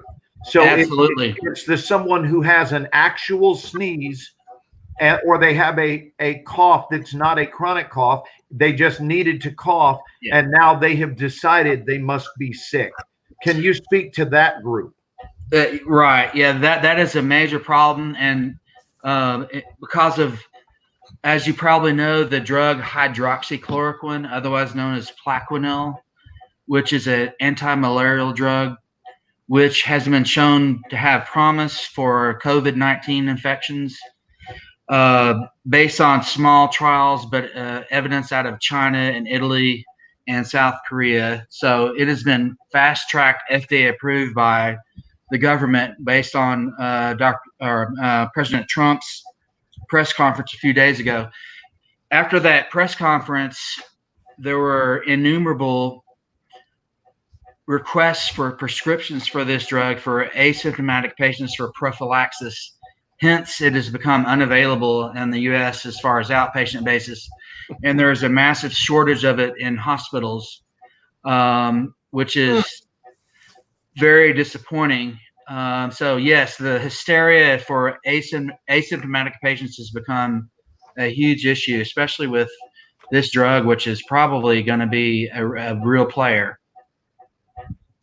Well, Dr. Allen, I got a couple questions for you. I had heard that today about the malaria drugs that I went to Africa several years ago, about 10 years ago, and we had to take malaria pills prior to going, while we're there, and for a couple of weeks after we come back, just to prevent the possibility of getting malaria. And I heard that it was a very inexpensive pill that we took, and had no effects on me as far as any side effects that I remember. But they said that was showing promises. I don't know if that was to prevent getting the virus or if you got it to help alleviate. But is that what you're hearing? And then the second question, answer that first. I got a second question. Yes, sir, you're right. The data, they're small trials, but they're promising, and they're out of China and Italy. And it shows combination of a or Plaquenil plus azithromycin plus minus zinc, which shows radical reduction in viral load of coronavirus quickly compared to placebo. So that pack and the malaria. But there's not been any randomized placebo-controlled trials because it's just not, there's not enough time for that. Right. But hence, that's why the government has FDA approved these drugs to be mass produced, and hopefully we're going to get a lot of drug available for therapy. I believe in it. I think it's real. Okay. Well, the second question, I'm in West Virginia, and we were the last state to actually show up on the radar of having a confirmed illness of the virus in the state. truthfully, I think it was here before. We just didn't get to it or didn't recognize it. It just hadn't been tracked. It just hadn't been tracked. And my question though is, and my wife is a nurse, and we were talking about this earlier in the week, and she thought that she's thinking that this has been here for a while. We just haven't known about it, and we were kind of curious as to why. Of course, West Virginia's behind on a lot of things, but was it because they weren't testing? Or is it just are we just now getting to this? Have we had this for a period of time and just now waking up to it? Or are we going to get overwhelmed here pretty soon when we really start testing and find out there's more cases than we expected? I have many doctors, including myself, that think this has probably been here since the fall, and we just didn't know about it, including infection with my wife, to be honest. And I think, now that the media craze is off the charts, everyone's so aware of it, and now we're, it's becoming, everyone's just taught. That's all that we talk about. I bet it was probably here in the fall. That's my medical judgment, I guess. Well, the other thing that we were discussing earlier was that when this really started to come in the light from the media perspective, it was really blown up that if you got this from the media portrayed this as, if you get this virus, it's a death sentence. And I don't really think that's the case. And I think that's where it got overblown in proportion in one sense, and people got so scared about it. And you're thinking, oh, wow, I really got to take care of myself. We got to take care of ourselves anyway. But if you get the virus, for most people, probably, is it just a flu situation? You'll get through it? Or I don't want to just minimize it. So it all depends on your mitigation efforts. Okay. As Dr. Tony Fauci has mentioned, y'all probably have seen his Trump's without mitigation at mortality rate. China was about 4%. South Korea, with their strong testing and mitigation efforts, were 1%. We're currently sitting at about 1.5%, and then there's stricter, more strict efforts that are being in place. But you're probably 1.5%, but that adjusts with age and comorbidities, especially the over 80, cardiovascular disease, diabetes, hypertension. Those being risk factors for increased morbidity and mortality. Okay. There was a question here from Renee Rose. Did you see that, Ken? That's a dear friend of mine out of Vancouver. Yeah, about respiratory droplets. Can someone read it out loud, please? Sorry. I'll read it because I know her. She's a friend of mine. Okay, you go for it. Dr. Allen, thank you. Question. Respiratory droplets from breathing or coughing in refrigeration or air conditioning environments. Is that a method of transmission/contagion in recirculated air systems, which we did already address, but let's readdress that. Refrigeration has no effect on that. If it's not a negative pressure medical room, there's no effect on transmissibility with infection out of a hospital. So I would not count on non-hospital based isolation systems to protect yourself from this virus. And flying right now? Yes, no. I wouldn't do it. Well, that was an immediate knee-jerk reaction. Well, I not worth it. Wouldn't put yourself at risk unless you absolutely have to. I'm floored that people are still doing it, to be honest. Okay. Well, I canceled a trip to Los Angeles last week, and I'm grateful I did. Anecdotally, I, just for the cases that I've seen and the issues I've dealt with, there's a recurring theme to me. This is anecdote, but the people that are getting infected have traveled. Okay. Albeit whether trans-state or international. Transcontinental, probably a really big issue. Local transmission is an issue, but there's a lot of folks that have gone elsewhere, across state lines that are getting affected. So if we shut down travel a lot, we at least put a dent in this. Yes, sir. In my humble opinion. Okay. Wow, what a blessing you are in everyone's life tonight. So you did your work at the hospital today, and now you're doing your work online tonight, which is fabulous. Thank you for that. Thank you so much. Hopefully I can help. I appreciate it. Can you hang with us in just a few more minutes and stuff in case we have some other questions? Sure. Does anyone else have some questions for Dr. Allen, please? I would like for him. Earl owes me a big steak dinner. Yeah, I was going to say, Glenn, to piggyback on your social, it's a physical distancing, but it's a social coming together. It's a social gathering, yes. Social gathering. Dr. T, you've been a good friend of mine for many years, and we haven't spoken in years. And you and I came together about this, and I really appreciate this. And I told you last night over the phone, we had a conversation on the phone for about 25 minutes, and we haven't spoken in 10 years probably. Yeah, it's been a long time. And I told you last night that I thank you so much for being on the front line, risking your life, risking your health. He's quarantined from his wife right now. Dr. T is going through lots of hard. Is that a good thing? No way. I should say ostensibly quarantine. Yes, sir. Yes, ostensibly. So we appreciate all that, and I thank you, and Glenn, thank you. Everyone here is grateful for what you're doing, and we appreciate it. Yeah, I appreciate it. Yeah.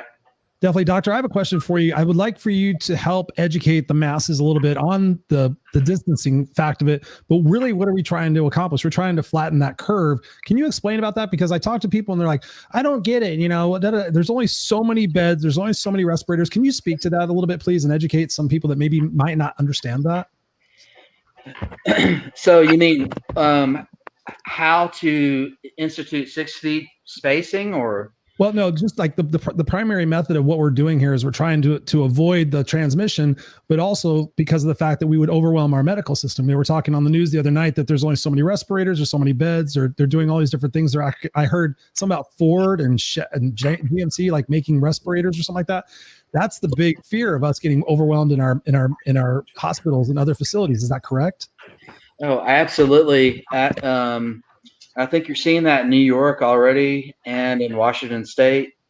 Some of the rhetoric coming out of Italy where the ventilators are scarce and people with respiratory failure are being, who gets the ventilator is based on how old you are and your comorbidities and what your life's survival predicted is going to be. And that's nightmarish, but that's a real reality, and that was there. And I think that may come here if we don't. So yeah, social distancing, the 6 foot rule is real. How do we make people do that? I'm not sure. I think it's probably going to be more severe as far as government distancing rules and pure, complete isolation where people are not allowed to go out of their houses unless they're going to a doctor, to a grocery store, et cetera. So yeah, we got to do that, or it's going to get worse. And I agree that the ventilator supply is going to be in demand, and we don't have enough. And Elon Musk and other companies have agreed to start mass producing ventilators. And thank God, hopefully this country can keep up with it. Thank you, doctor. Thank you.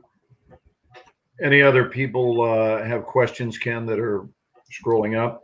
I don't see any specific questions. Does he have any idea why Korea has been able to minimize the death rate? Well, North Korea is, you cough, they just get rid of you. Like that. Oh, yeah, that's an easy answer to that one. North Korea doesn't report what they're doing, so that's all a secret. Yeah. South Korea. So if you look at the case rates versus time, over countries. We're tracking with Italy and other countries, and all of a sudden South Korea flattened their curve. And they did so by instituting a mass testing protocol where they tested the entire population, basically. And anyone who's positive got an immediate quarantine. All contacts were quarantined. Their case rate looked basically flat after, if you look at the curves, midway through their graph. And that's what we're trying to do currently. What? Sorry, go ahead. Go ahead. How do they have so many tests and we don't seem to have tests here? My wife went to the doctor and she tested negative for the flu, but she had all the symptoms and everything. And she said, "Are you going to test me for the coronavirus?" They said, "No, you haven't traveled internationally." She traveled 2 weeks ago to Chicago. She was in O'Hare and they said that they weren't going to test her. So obviously the population size is dramatically different, but do you have any information or any insight into why, what's going on with the testing and why the tests are, backed up and why people aren't being tested? Yeah, great question. We're way behind with testing, and that's why it's exploding. And obviously I don't have insight to the government here, but Asia, you look at China, they were able to build hospitals within 2 weeks just for coronavirus. And South Korea was able to do mass testing within a couple of weeks or a month. I'm not sure we had that capability here, but that's how they got ahead of it and beat it. And I don't know if that's possible here. Well, maybe if we still had the CDC and the pandemic people that were assigned to do those things, we would be okay. Right. So I did say that. We started this show to bring calmness in the midst of the chaos. And my question for Dr. Allen is, how do we bring calmness to people? Yeah, I apologize. I was watching and most of y'all's discussion, and I agree with it completely. What you're trying to do is to help people, with kind of hope and trying to keep your hopes up and whatnot. But I'm just as a doctor, I'm more clinical at nature, and I want to look at data, et cetera. So I'm probably not the best to answer that question. So maybe Earl shouldn't have invited me to this for that reason. No. I'm about reality. I'm a realist, and I don't want to frighten people, but I think we have to be aware of this and understand what it is and a threat to this country, and we have to react accordingly. Yeah. Well, you're cuddly as a porcupine, Alan. You've always been that way. But of course, I love you, and you've got a super good heart, but you got a very good brain, and that's what we wanted right now. We got a lot of feelers here. You're a big thinker bee, and we love you for that. And you're out there on the front line. We just appreciate it. I wanted to bring in the core of this thing is about how we're gonna rise out of this. We're gonna be stronger than ever and better than ever, and let everybody just relax. But we made some medical statements, and we wanted to bring you in to kind of make sure that we got that right. And let's read the medical inquiry of Yasmin here, who says, "I read that there is a link between blood type and coronavirus infection. Can you verify that link?" Oh, good question. So I think that's a complex subject, and that involves the ACE2 receptor, which is the molecular biology receptor that lies on the type 2 epithelial cells of the lung, and which is the receptor that the coronavirus with its large S spike proteins bind to enter the cell. So there's a lot of data looking at that with polymorphisms, which is differences in DNA type of the constitution of that receptor. And that is probably the answer to that question, that there are differences of why people can have mild infection and have mild fatigue and malaise, maybe a little sore throat, versus a florid ARDS and die from it. It's probably to ACE2 polymorphisms. And there is data that the Asian population do have different ACE2 DNA constitution for those proteins. That is a very huge researched topic internationally, and has a lot of interest currently, but in particular because that receptor involves the mechanism of action of very commonly prescribed blood pressure control drugs, including angiotensin converting enzymes inhibitors, including lisinopril, ramipril, etc., and ARBs like losartan. I currently am taking losartan, and the evidence is controversial on whether to continue or to stop those, or whether or not they may be infection with COVID or actually decreasing it. So Okay, well, I think I'm ready to take the medical exam now. that's a very Thank you yeah. for that primer.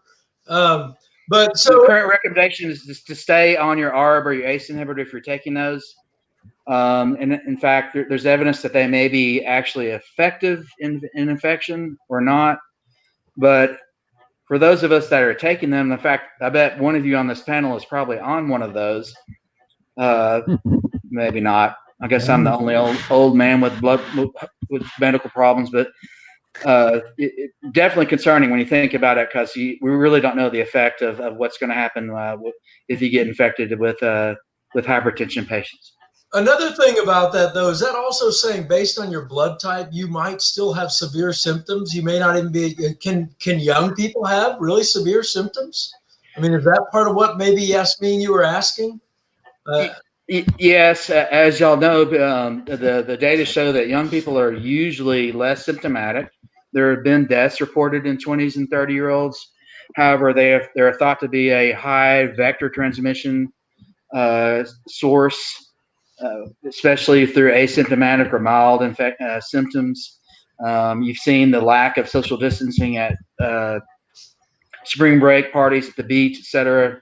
Certainly here down the Gulf Coast of.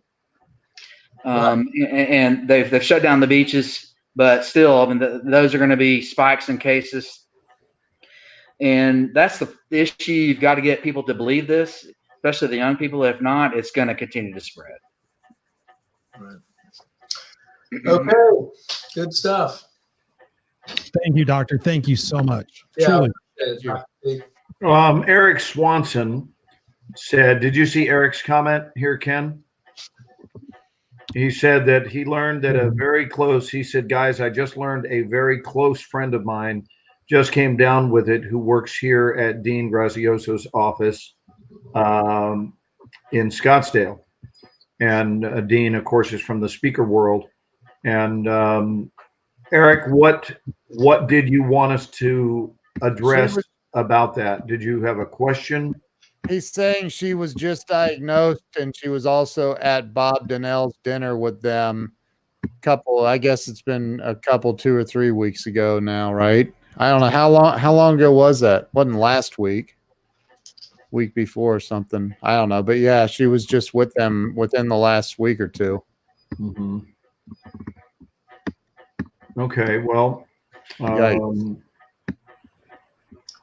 yeah, appreciate it, Doc. So, did you work a 14-hour day today? So the question for me is what? Sorry, I didn't. I was looking at something else. I'm just curious from a personal standpoint. You were telling me you were having some long days. How long was your day today? Yeah, if y'all are interested. So I'm on the front line. Our hospital is 400 beds. We have 50 ICUs. We probably have 30 COVID ICU isolated patients. So I have to see all of those. We have probably 3 that are real, that are pending the confirmatory test, which takes about 3 days. So almost any patient getting admitted to our hospital now with any respiratory illness is getting screened for good reason. You call it hysteria, but it's probably, I think it's reasonable that people don't want to miss this now. Right. And you're wearing a hazmat suit. Is that true to work? For the most part, yes. Wow. And actually, someone asked him, what is the doctor doing clothing-wise to protect himself? Yeah, so you have strict guidelines for the CDC. So you've got a N95 respirator mask, which is basically TB, tuberculosis precautions, but it also prevents the coronavirus particles from entering. And then you have a surgical mask on top of that, plus a face shield, plus a full gown, gloves. America, the CDC is not recommending a hood, but I kind of worried. I see some of these countries that are third world that are wearing basically hazmat suits. They're going in rooms, and we're probably less precautions here than they are, but that's kind of what we're doing here now. Well, thank you for doing that, Doctor. We appreciate it, man. Big time. When are you back on the job, Dr. Allen? Oh, tomorrow and Sunday. Wow. 72 hours. Yes, sir. Well, make sure to get some rest, brother. We're already grateful you've given us a plate full of plenty. Yeah. Yeah, absolutely. And I think the medications coming online with the FDA are exciting. I talked about hydrochloroquine, plus azithromycin, plus minus zinc. And there's another drug called the remdesivir, which is a protease inhibitor for HIV, which has been around for about a decade and has promising effects as well. And it's probably going to be fast-tracked approved as well. Awesome. That's from Gilead Science. And look for it too. So remdesivir plus hydrochloroquine plus azithromycin and zinc. That's going to be the front line for pharmaceuticals for this infection. Awesome. Doctor, has there been any discussion? I mean, we had a question about immunizing yourself or other things that you're doing, with herbs or anything, any supplements. Have you heard anything about that? I know obviously it's different than quote unquote medicine, but have you heard anything about those things? Zero holistic stuff. No, I know nothing about that. That will come. This is not going to be cured until we have a vaccine. Yeah. And probably the vaccine will be the fall at the earliest, but there are some smart people working on it. I hope it's sooner than later, but I think another pandemic in the fall will occur if we don't vaccinate. Hey, Dr. Patricia Watson asks, how do people get tested for this? Is there a charge for it?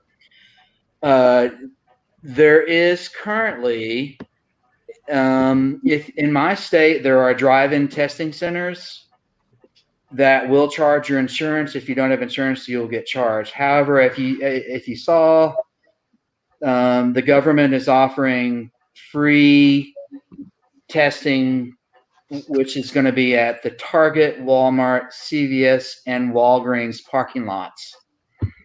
And Walmart announced that they hired 100,000 employees to implement that testing. So that's coming. That hopefully will be in the next 1 to 2 weeks. Okay, so we should probably somehow figure out how to get a link up there. It's charged free insurance currently, but it's going to be free for the government. Okay. But it's coming like within the next 2 weeks.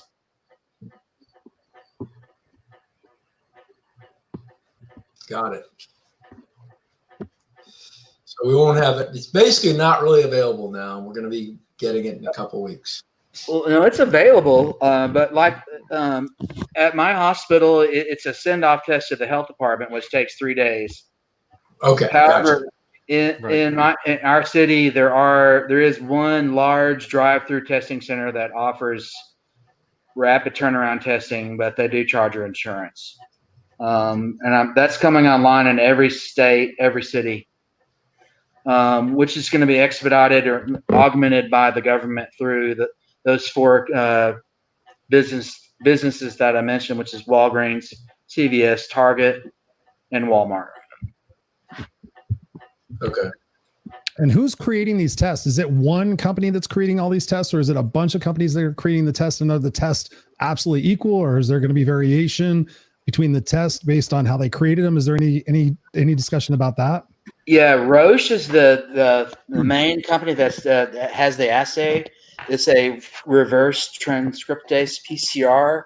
So it detects the RNA of the virus in your airway, in your nose, and amplifies it. And it's rapid. And with modern assays, it should be within 4 to 5 hours with results versus 4 days, so 3 or 4 days, which is what's happening in the State Department in my state currently. So yeah, Roche. I don't know if you saw that press conference, but Roche is the main company and I think LabQuest and a few others of the private sector are combining with the government to get this done. My sister's a nurse practitioner.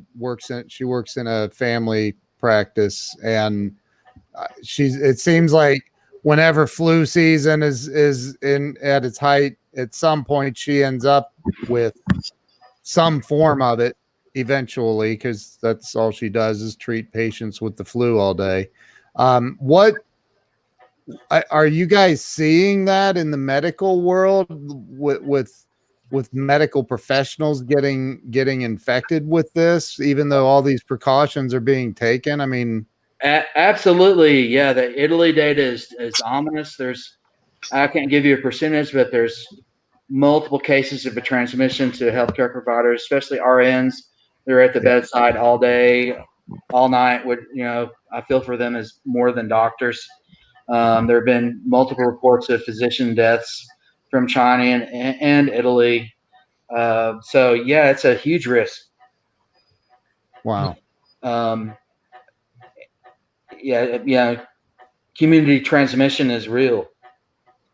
Yeah, it is. Well, and I think this is where our role comes into play here, is to play a role in helping people be educated, because if you can understand some of the medical facts, then you can behave more responsibly in order to not be a facilitator of the expansion of this virus, right? So education is key here. And while it may be somewhat sobering to hear a lot of these facts, and I would expect that it would be, it may be just time to cowboy up and be prepared to hear some sobering information.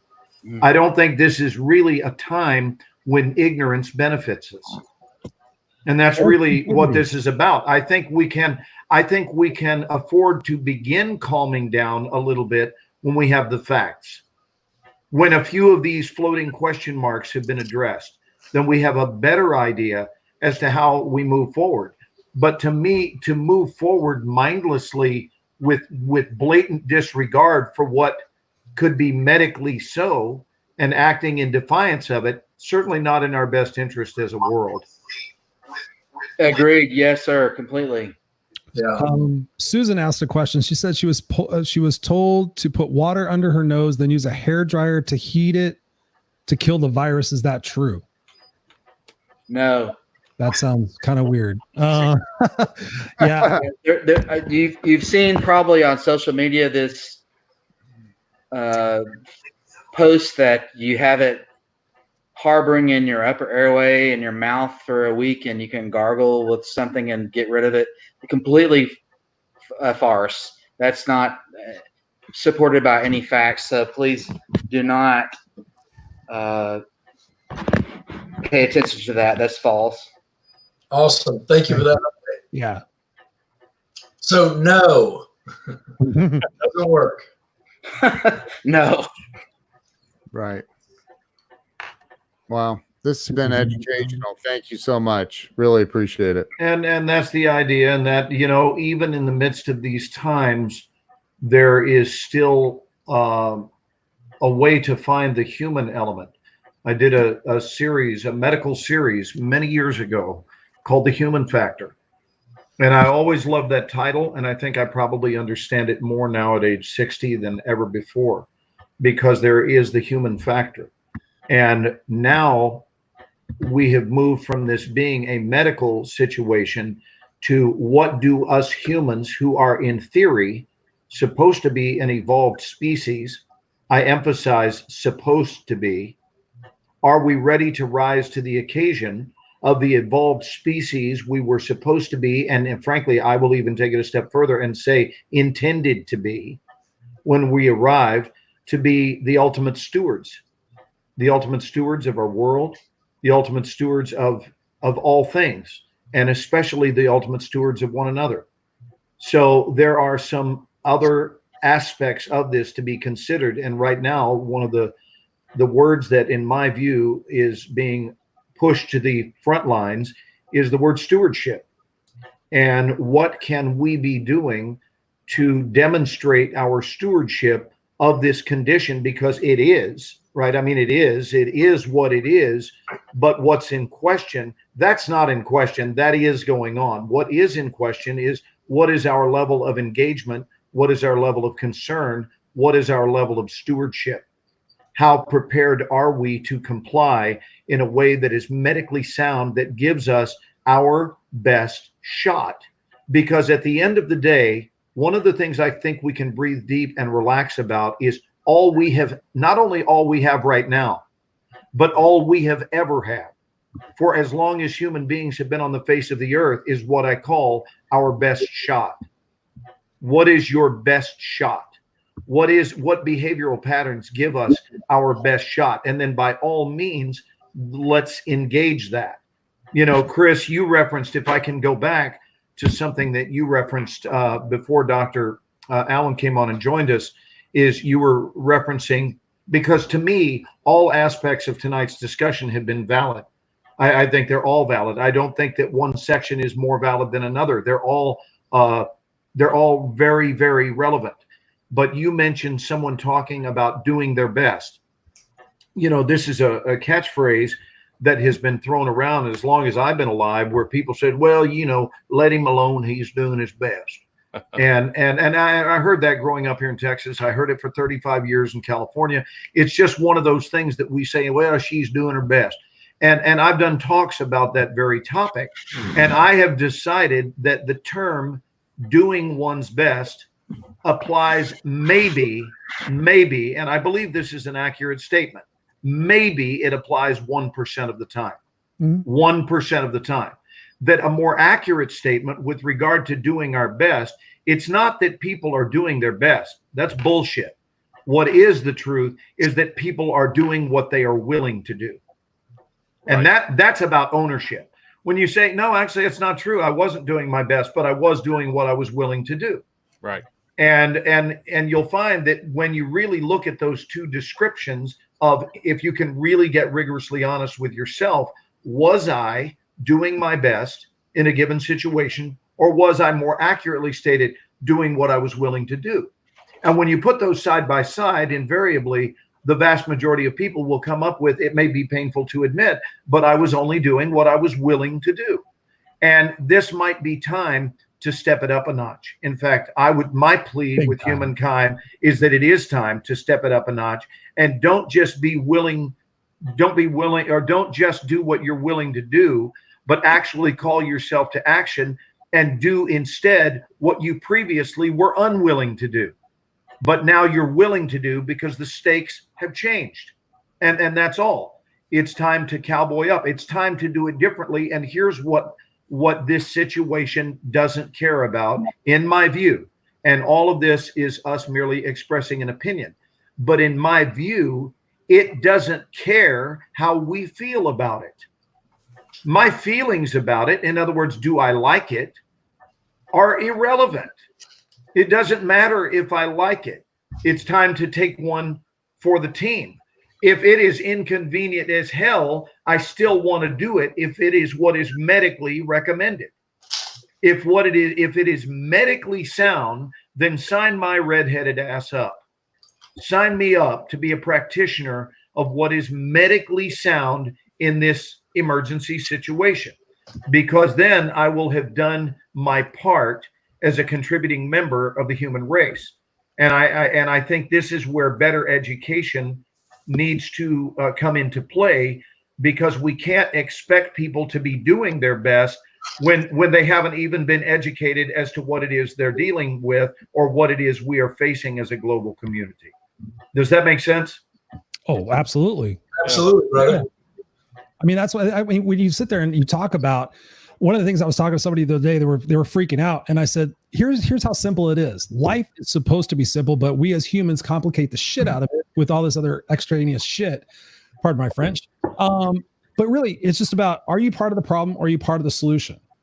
At the end of the day, are you part of the problem or are you part of the solution? If somebody's giving you a directive that can benefit the rest of the population and spend a little bit of time to distance yourself, like you said, we were talking about distance yourself physically, but not emotionally. This is a time to connect, but just simply ask yourself, is something you're contributing? Is that lending to the solution? Is that helping other people process this? Or is this spreading fear and hysteria and assumptions and all that other shit? See, some people are getting like their rocks off by sharing shit that doesn't even make any sense. That's just like exacerbating the fear and everything. When realistically, like you're saying, Glenn, just look within yourself. Just really take this opportunity, this to invest in your self-growth and your development, and take some time to read some new books and change your perspective. This is really what we're talking about, your perspective about things. When you change those things, then you get so much more of a rich life. You go back to basics, you reset. I mean, there's an opportunity here to bring the world bring the world closer together. But some of these idiots out there that aren't heeding these warnings are setting us up for more problems later on down the road. And I just think that's terrible. I think this is a collective time for us to pull together, have opportunities like these. These are so beautiful. I've met so many new people, and I just encourage you guys all out there thinking about this is do what you can, give, serve. If you have a gift, I've been seeing people on Facebook singing. I've seen people offering, I think Pam was offering free sessions earlier. I mean, go and find those, go and take your gift and do those and try to contribute positively to this thing. So that we don't keep having this discussion, 6 months down the road because we didn't do what we were told to do. You guys out there have an opportunity to hunker down, get with your family, focus on your priorities, and just enjoy those moments versus exacerbating a bunch of shit out there that's just going to continue to cause things to spiral out of control. That's what pisses me off when I see offering. I think Pam was offering free sessions earlier. I mean, we're getting feedback from someone. Do those and try to contribute positively to this thing. I like my voice. So, hey, I want to jump in here real quick. Ken, what do you got, buddy? I want to say to Dr. Allen, number one, thank you for coming on and sharing your wealth of knowledge. And number two, I want to sounds like you've got to get up early and go see patients. Yeah. And I'd rather not be the reason that you're dragging your butt in there tired and make some sort of an error out of being fatigued. So, I'd like to offer you the opportunity to leave if you want. I don't want you to feel like you're forced to be on here. So thank you for coming in. Yeah, peace, brothers. Be safe. Thank you very much. Thank you. Jumping on just extemporaneously like that. I keep calling him Dr. T. He's Dr. Allen, but his nickname is he's Alan Thomas. We always called him Dr. T. So Dr. T, appreciate you, buddy. Yep. Thank you. It's the thing we I believe noticed here is that there is a big difference between someone who is on the medical front lines of this circumstance and someone who is sitting all sweet and detached in a cozy space of safety that is not really seeing this front and center. Because honestly, of the two, I'm more interested in hearing from the person that's on the firing lines, even if I don't like what I'm hearing. Again, I would like to reiterate that life doesn't care whether I like it or not. It's just information. And if we are afraid of information from what is, as in what's right in front of it, and he's a relay station from having seen it, right? So you're one step removed from it when you're talking to this doctor. Just like that's one of the reasons I teach acting. And these are connected. One of the reasons I teach it is because I'm on the front lines of it. I do it, which qualifies me to have a voice as an instructor. About that, I know what I'm talking about. There are a few areas where I am an expert. There are a lot of areas where I'm not. Don't talk to me about algebraic equations. I'm not your guy. But if you want to talk to me about spirituality, you want to talk to me about feelings or alignment, you want acting training, I'm absolutely your guy. So tonight, he was our guy with regard to the medical aspect of what we are dealing with. And I bless his appearance on this program. I'm so thankful, Earl, that you had relationship capital to bring him forth. And let's continue to do this as we are having these forums. Let's utilize our existing relationship capital to bring forth people in positions of influence that can help us grab the human chain link, right? Let's grab hands. We're not actually grabbing hands, but we're grabbing energetic hands. Like, that's right. There's my hand grabbing yours. So we are grabbing hands. And as long as we can do that, and we can, it's a very powerful tool. Welcome back, Pam. We Thank are you. the world. Yeah. We No, are it's the great. children. Virtual hands. We're getting socially close. I like this, and I mentioned that. I got to be socially close. We can kind of hold hands almost. Sort Yeah, of. here you go. Oh, I keep going to the wrong side. Yeah, we were doing that. Here, Chris, let me grab your hand. We were doing the head nod before. Let's see. Yeah, I know. Wow. Why is it so hard? There we go. Guys watching this are like, okay, shit, they lost their marbles. Oh, weird, sort of fun. Hey, for those of you guys that have joined us since we got started, we're coming to you guys here live, bringing you guys some great information. If you have questions, go ahead and put them in the live comments. We'll be able to answer your questions. Most of you guys have been seeing, we've been doing that. We're here for you guys. We want to be able to interact with you and see what things you have going on. I know that we just had a comment. Susan, I think you eloquently said it. A lot of people say they don't feel very safe. Yeah, I mean, it's uncertain times, but like we were saying before, the moments. Just take it moment by moment. I mean, what do you guys think? How do you get through these times? Do you look at the long distance thing and kind of think about, okay, I'm going to make it through it, or do you focus on just right now? What do you guys do? I'll wait my turn because I always am ready to be first, but I'll wait my turn. Well, I was just going to say, I mean, I really truly do believe in, being in the now. I think that's a big part of it. It's learning to be present right now, and how do we deal with the right now. And I love what Glenn was saying earlier about having the facts, because part of how we do that is we have the facts. Because if we don't have the facts, we cannot be educated and we cannot understand how to respond. And so once we have the facts, then we have somewhere where we have a base, right? We have a jumping off point. And from there, we can start making good decisions and know how to move forward. Yes, Pam. Yes, emphatically. I agree. And so, yeah, the being present, I mean, the being present in the moment is, okay, when we've got all this information and we really take it and we look at it, then we can start analyzing it. But then also at the same time, we can move into a space of, well, then how can we be wise, and how can we learn from this? What are the lessons that we can take away from this?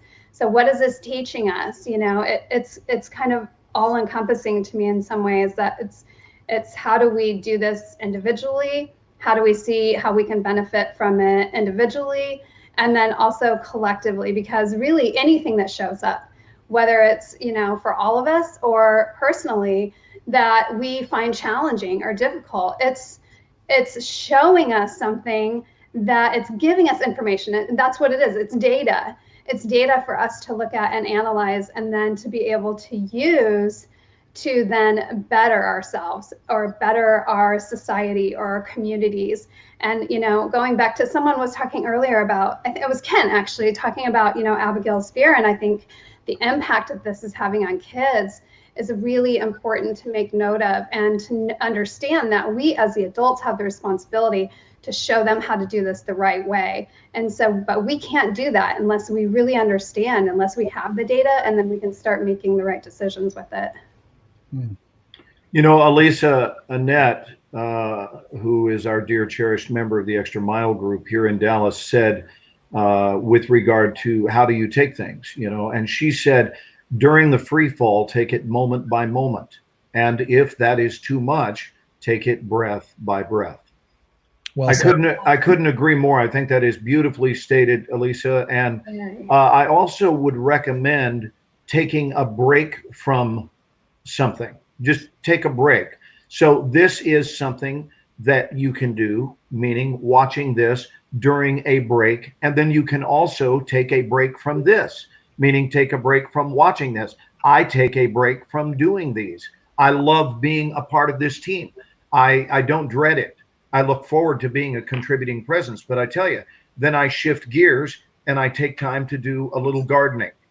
or I take time to do a simple act. Like I was saying the other day on one of the programs, I've said it a couple of times, that I still make my bed through all of this, because making my bed is a discipline that I go through, not because an observer is there to watch it, but you know what? There's always at least one observer present, that observer being us. So I am the observer of me making my bed. I am the observer of my laundry being clean. I am the observer of dishes being done. And what helps me is when I see all of those things being neglected, then I feel like it is rehearsing the problem. When I see those things in order, then I've got at least a certain amount of say-so, and I'm keeping sections of my life in the order that I am able to maintain. And that feels good. That offers me balance. I can look at that made bed and say, at least in that area of life, we are up and running with business as usual. And in this area, so you begin to compartmentalize life. And you're able to put check marks in those compartments that are going well and, frankly, are going uninterrupted. This isn't interrupting everything. It's interrupting a lot of things.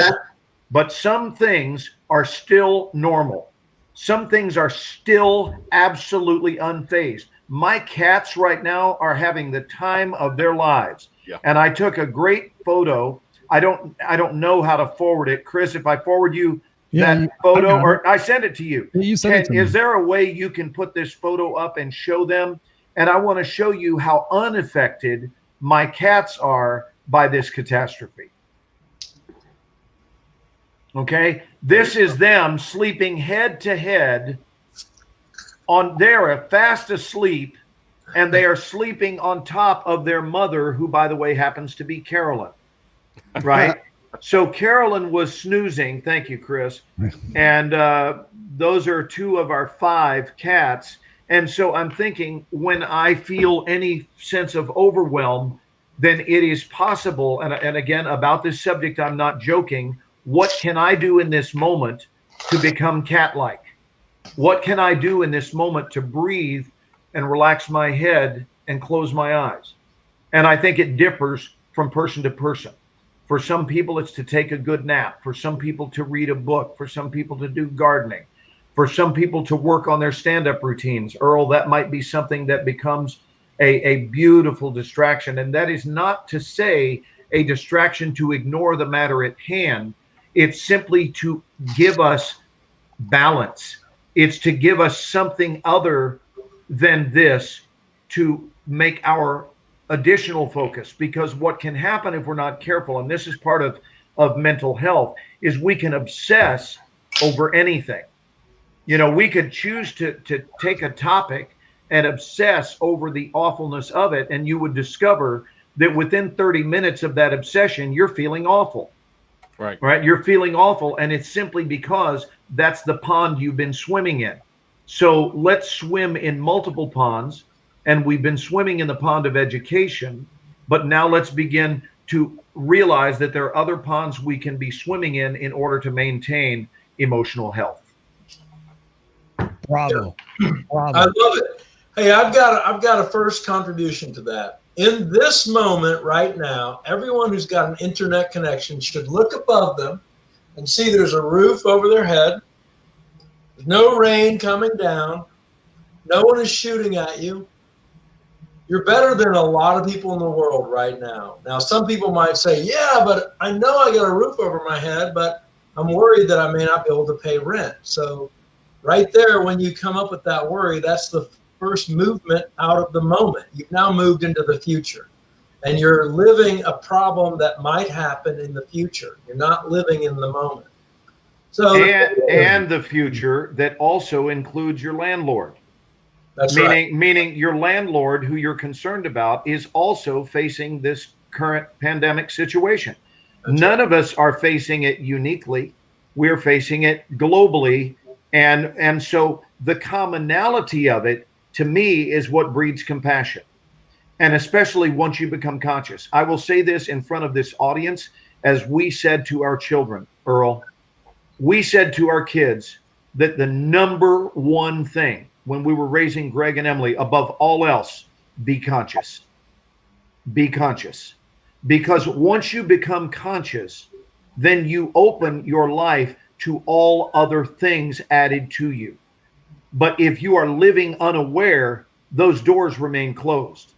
So this is a great idea. This is a great time to become both aware in the first place, and an additional great time for becoming even more aware. So if you consider yourself to be aware, step it up to a notch and become even more aware. If you are a somnambulist, a sleepwalker, real good time to discontinue that practice. Amen. Mm-hmm. And I see that every day. Hey, I want to jump in here talking about being aware and just being thankful and grateful for all that we've got. I mentioned earlier when the doctor was on about going to Africa. This has been about 10 years ago. My youngest son, Jesse, went with me, and we were over there for a couple of weeks. We went with our church on a mission trip, and we were helping an orphanage. And what was intriguing about this was that I had never been there before, but we worked at this orphanage. There was roughly 90 to 100 boys living there. They had, it was a decent place. It was in Ghana, Africa, which is in East Africa, or West Africa, rather. But what was interesting was that while they had most things that we've got in the sense of electricity, they had a nice place to stay, they had running water, not as we have it, but they had very little else. They did not have access to the internet, at least readily available, television, and so on and so forth. But these boys were really happy. They go out and they played soccer every day. They played baseball. They had people that took care of them, people that loved them. They were all orphans and all that. And it was very intriguing to me that my son asked me one day while we were there, he said, Dad, he said, I'm curious. He said, I don't understand something. He said, these kids essentially have nothing. They've got each other. They've got a few clothes. They've got a place to stay and all like that. But, you know, they don't have TV. They don't have an Xbox. They don't have, you know, all the stuff that most American children come to expect and assume as a normal life. These kids had none of that, and they had to share a lot of toys and all like that. But what was amazing was these kids were incredibly happy, and they were joyful because they had each other. They saw each other every day. They had people that loved them and took care of them. And it was a whole different perspective. And I said, in one sense, I will admit that it's partly ignorance from the standpoint that they weren't as aware of all the stuff that we have in America, but they're still aware of it. But at the same time, it didn't color their opinion of life in general. Most of these kids have had a very tough life, and yet they were happy and they were taken care of and looking forward to a future. And it really put a different spin on things and made me appreciate having what I have here at home as well as my son. And I think it was a good experience for him. And I think this is a similar situation that we, as you talked about, we need to be aware and make time for our families now that we're here and kind of have to quarantine ourselves with one another. That I think this is actually a good thing. And we need to be grateful for what we have. And this is a good thing for us. And we have the opportunity to binge watch 24, which I hear is an unbelievable show. I've heard of that show. The Resident. Don't forget The Resident. The Resident, yeah. Good. It's kind of fun. I just happened to put the TV on today, and there you go. There we go. I happened to put the TV on today, and X-Men First Class was on, and I just happened to catch your scene with Kevin Bacon. Oh, wait a minute. You're telling me I have a residual check? Yes, Thank God. you do. There's another check coming next week. I was going to share. I appreciate that, Alan. Thank you. I was going to share with everybody that today I actually had a moment. And normally I don't have moments, but I did have a moment briefly this morning where I was just like, I got caught up in everything for just a second. And I thought, okay, what can I do right now? And I told Glenn about this earlier. So in those moments where you kind of get uncertain, you get unsettled, have a playlist on YouTube or have a favorite movie or a podcast. I literally went to YouTube and I just started scrolling through some things. I found Lewis Black. Lewis Black was going off ranting, and I watched it for 20 minutes. And normally for me to sit down and like not do anything for 20 minutes is hard. But I knew I needed a break. I had to break my state. So I watched a little bit of comedy. And before I knew it, I was watching it for 20 minutes. I was only going to watch it for 5 minutes. But after I was like, I laughed and I felt better and was like, okay, Chris, you're recentered, you're refocused. Let's keep going back into those moments. Let's just keep doing what we're doing and serving and keeping and just seeing the bigger picture in mind. So I encourage you guys out there. For me, music, I have playlists I can go on that can inspire me right away. I know I can watch a movie and get a different feeling. I know I can read a book. I can go to Untethered Soul and start reading it and start feeling better. So whatever it is for you, whether it's scripture, movies. I know another thing I do is I'll go out and take a walk. Just me and my dog. I put my headphones on. I go walk for 20 minutes. I take some deep breaths. I remind myself that I've been through so many things in my life that this too I will get through. And being unstoppable like I am, and the no excuses coach, it's like, how can I do this and come out better? How can we make this a better situation? And I think that's really critical. If you're looking at it and you're watching the news and you're focusing on the negativity, then guess what? You're going to get more of that. You're going to find that it's going to manifest itself in your physiology. You're going to start you're not going to sleep. I've talked to people who aren't sleeping.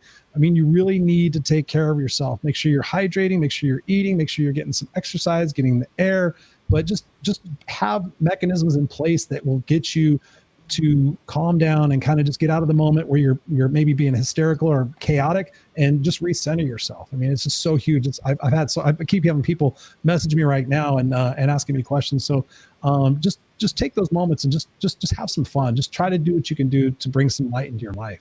Do those people know that you're on live right now, Chris? Oh yeah. The people that are texting you, good, so they can watch. This is to quote Joe Ingram, the great Joe Ingram.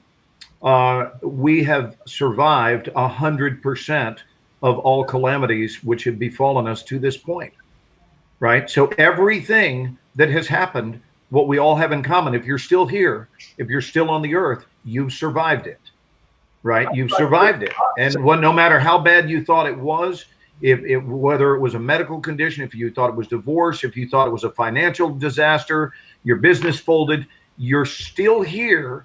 So the central theme here is survival, and this idea of being able to compartmentalize, it's just so beautiful to just focus on a different task and fully reside in that task and only in that task, or that pleasure. It may not be a task. It's just a choice of how you're choosing to spend the next 15 minutes, 30 minutes, 2 hours, whatever it is, and then really dwell on that.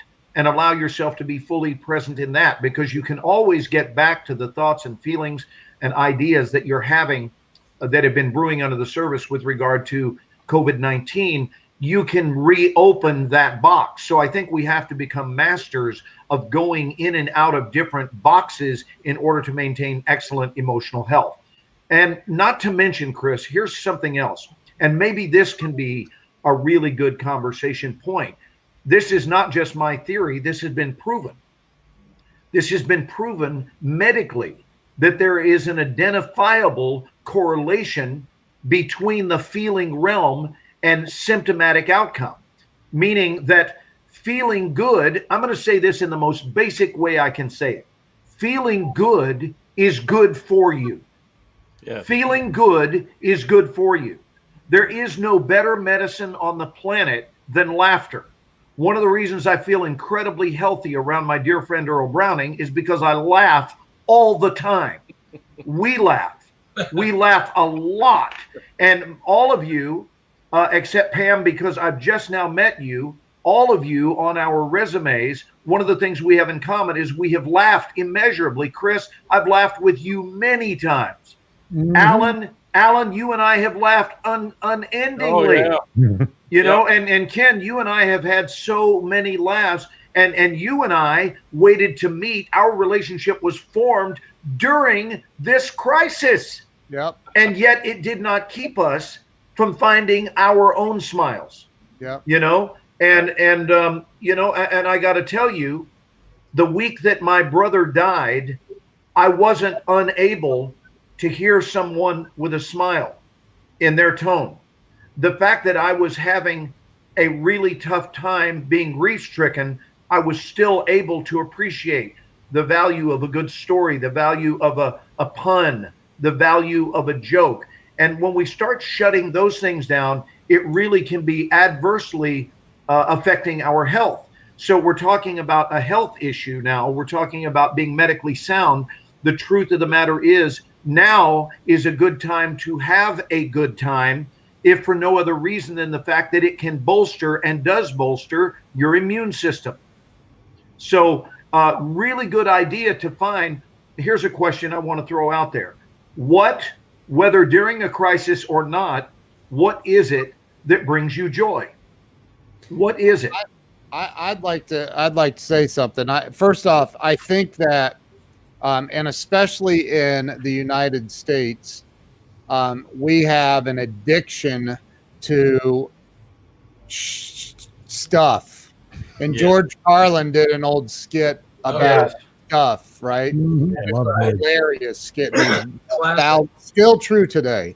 And you know, in my book, I wrote about it was a story I think I read in one of Wayne Dyer's books, and I gave him credit for it in my book. But it's a story of a beggar on the streets of some village in a third world country, and he had seen the king coming down the road one day, and the king handed him this solid gold beggar's bowl.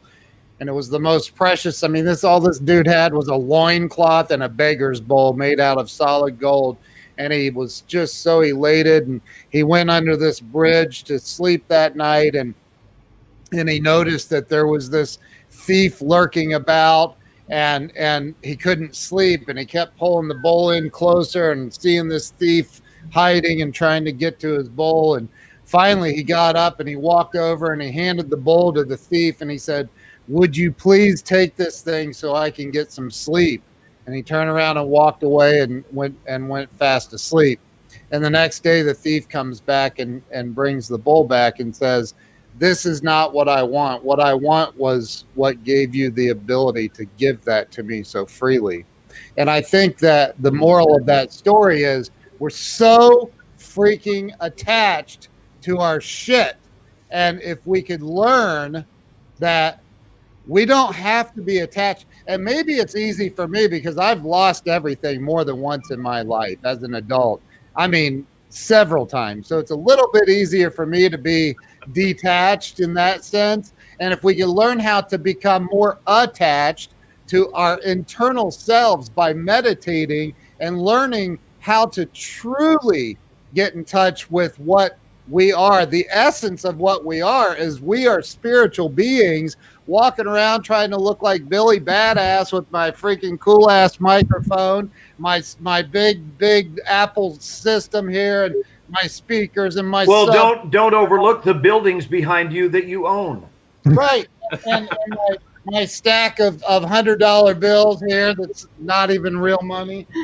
You know, it's the movie money. But like, you know, like we're so attached to this stuff, and it's what's literally destroying us as a society is stuff.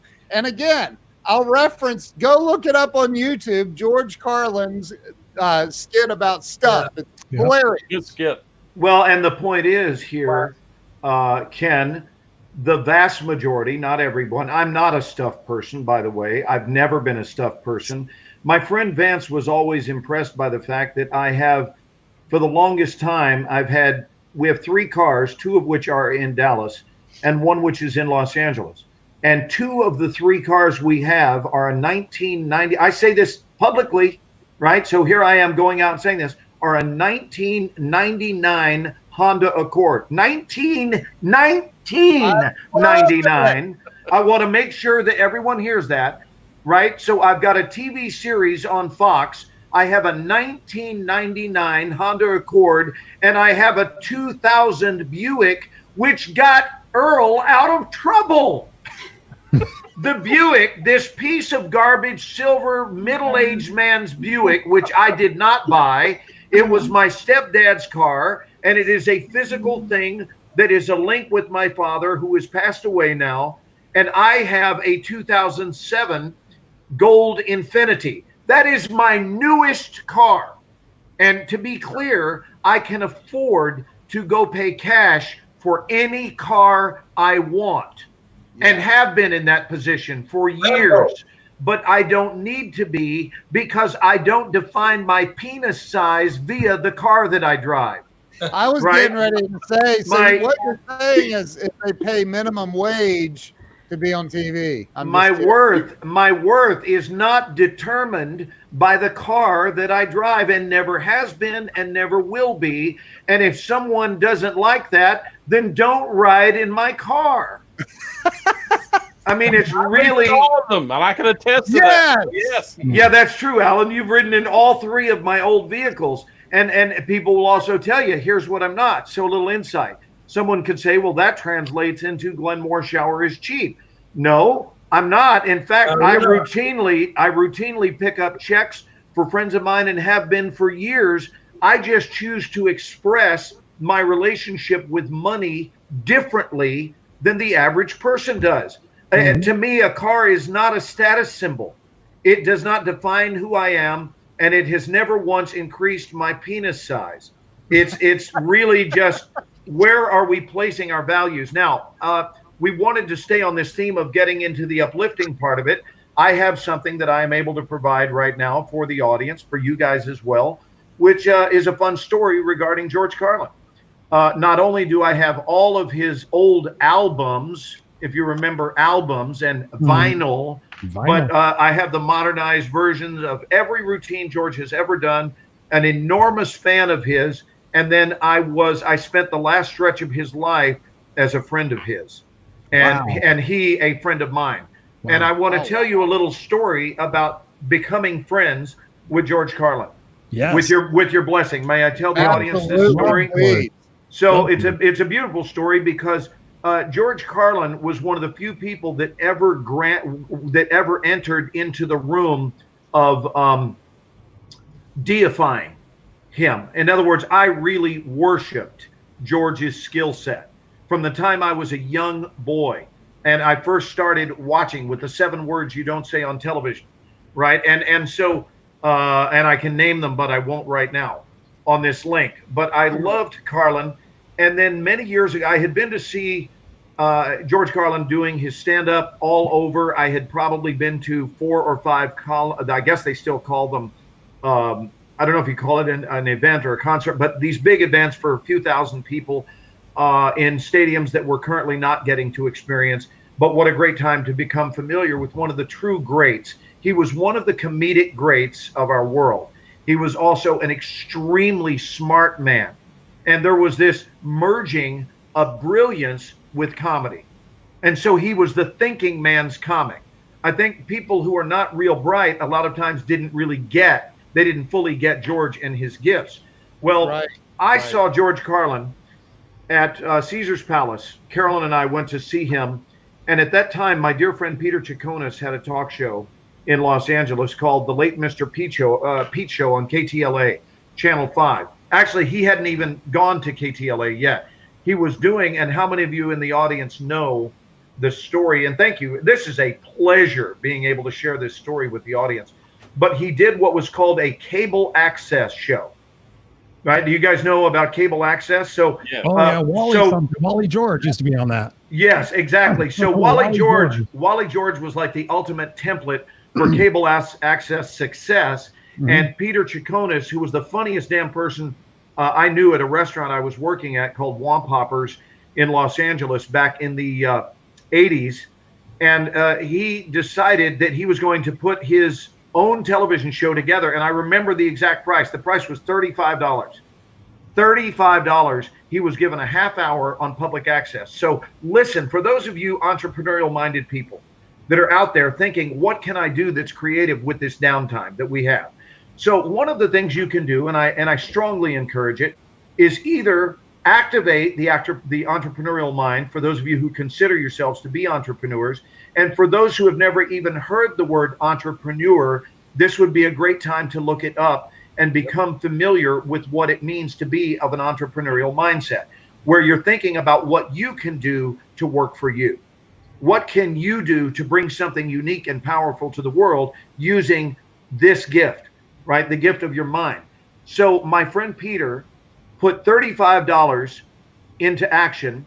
He went out and built a talk show desk because everyone said, Pete, you should be on TV. Pete, you should be on TV. You should be a comic. You should be a host. You should have your own show.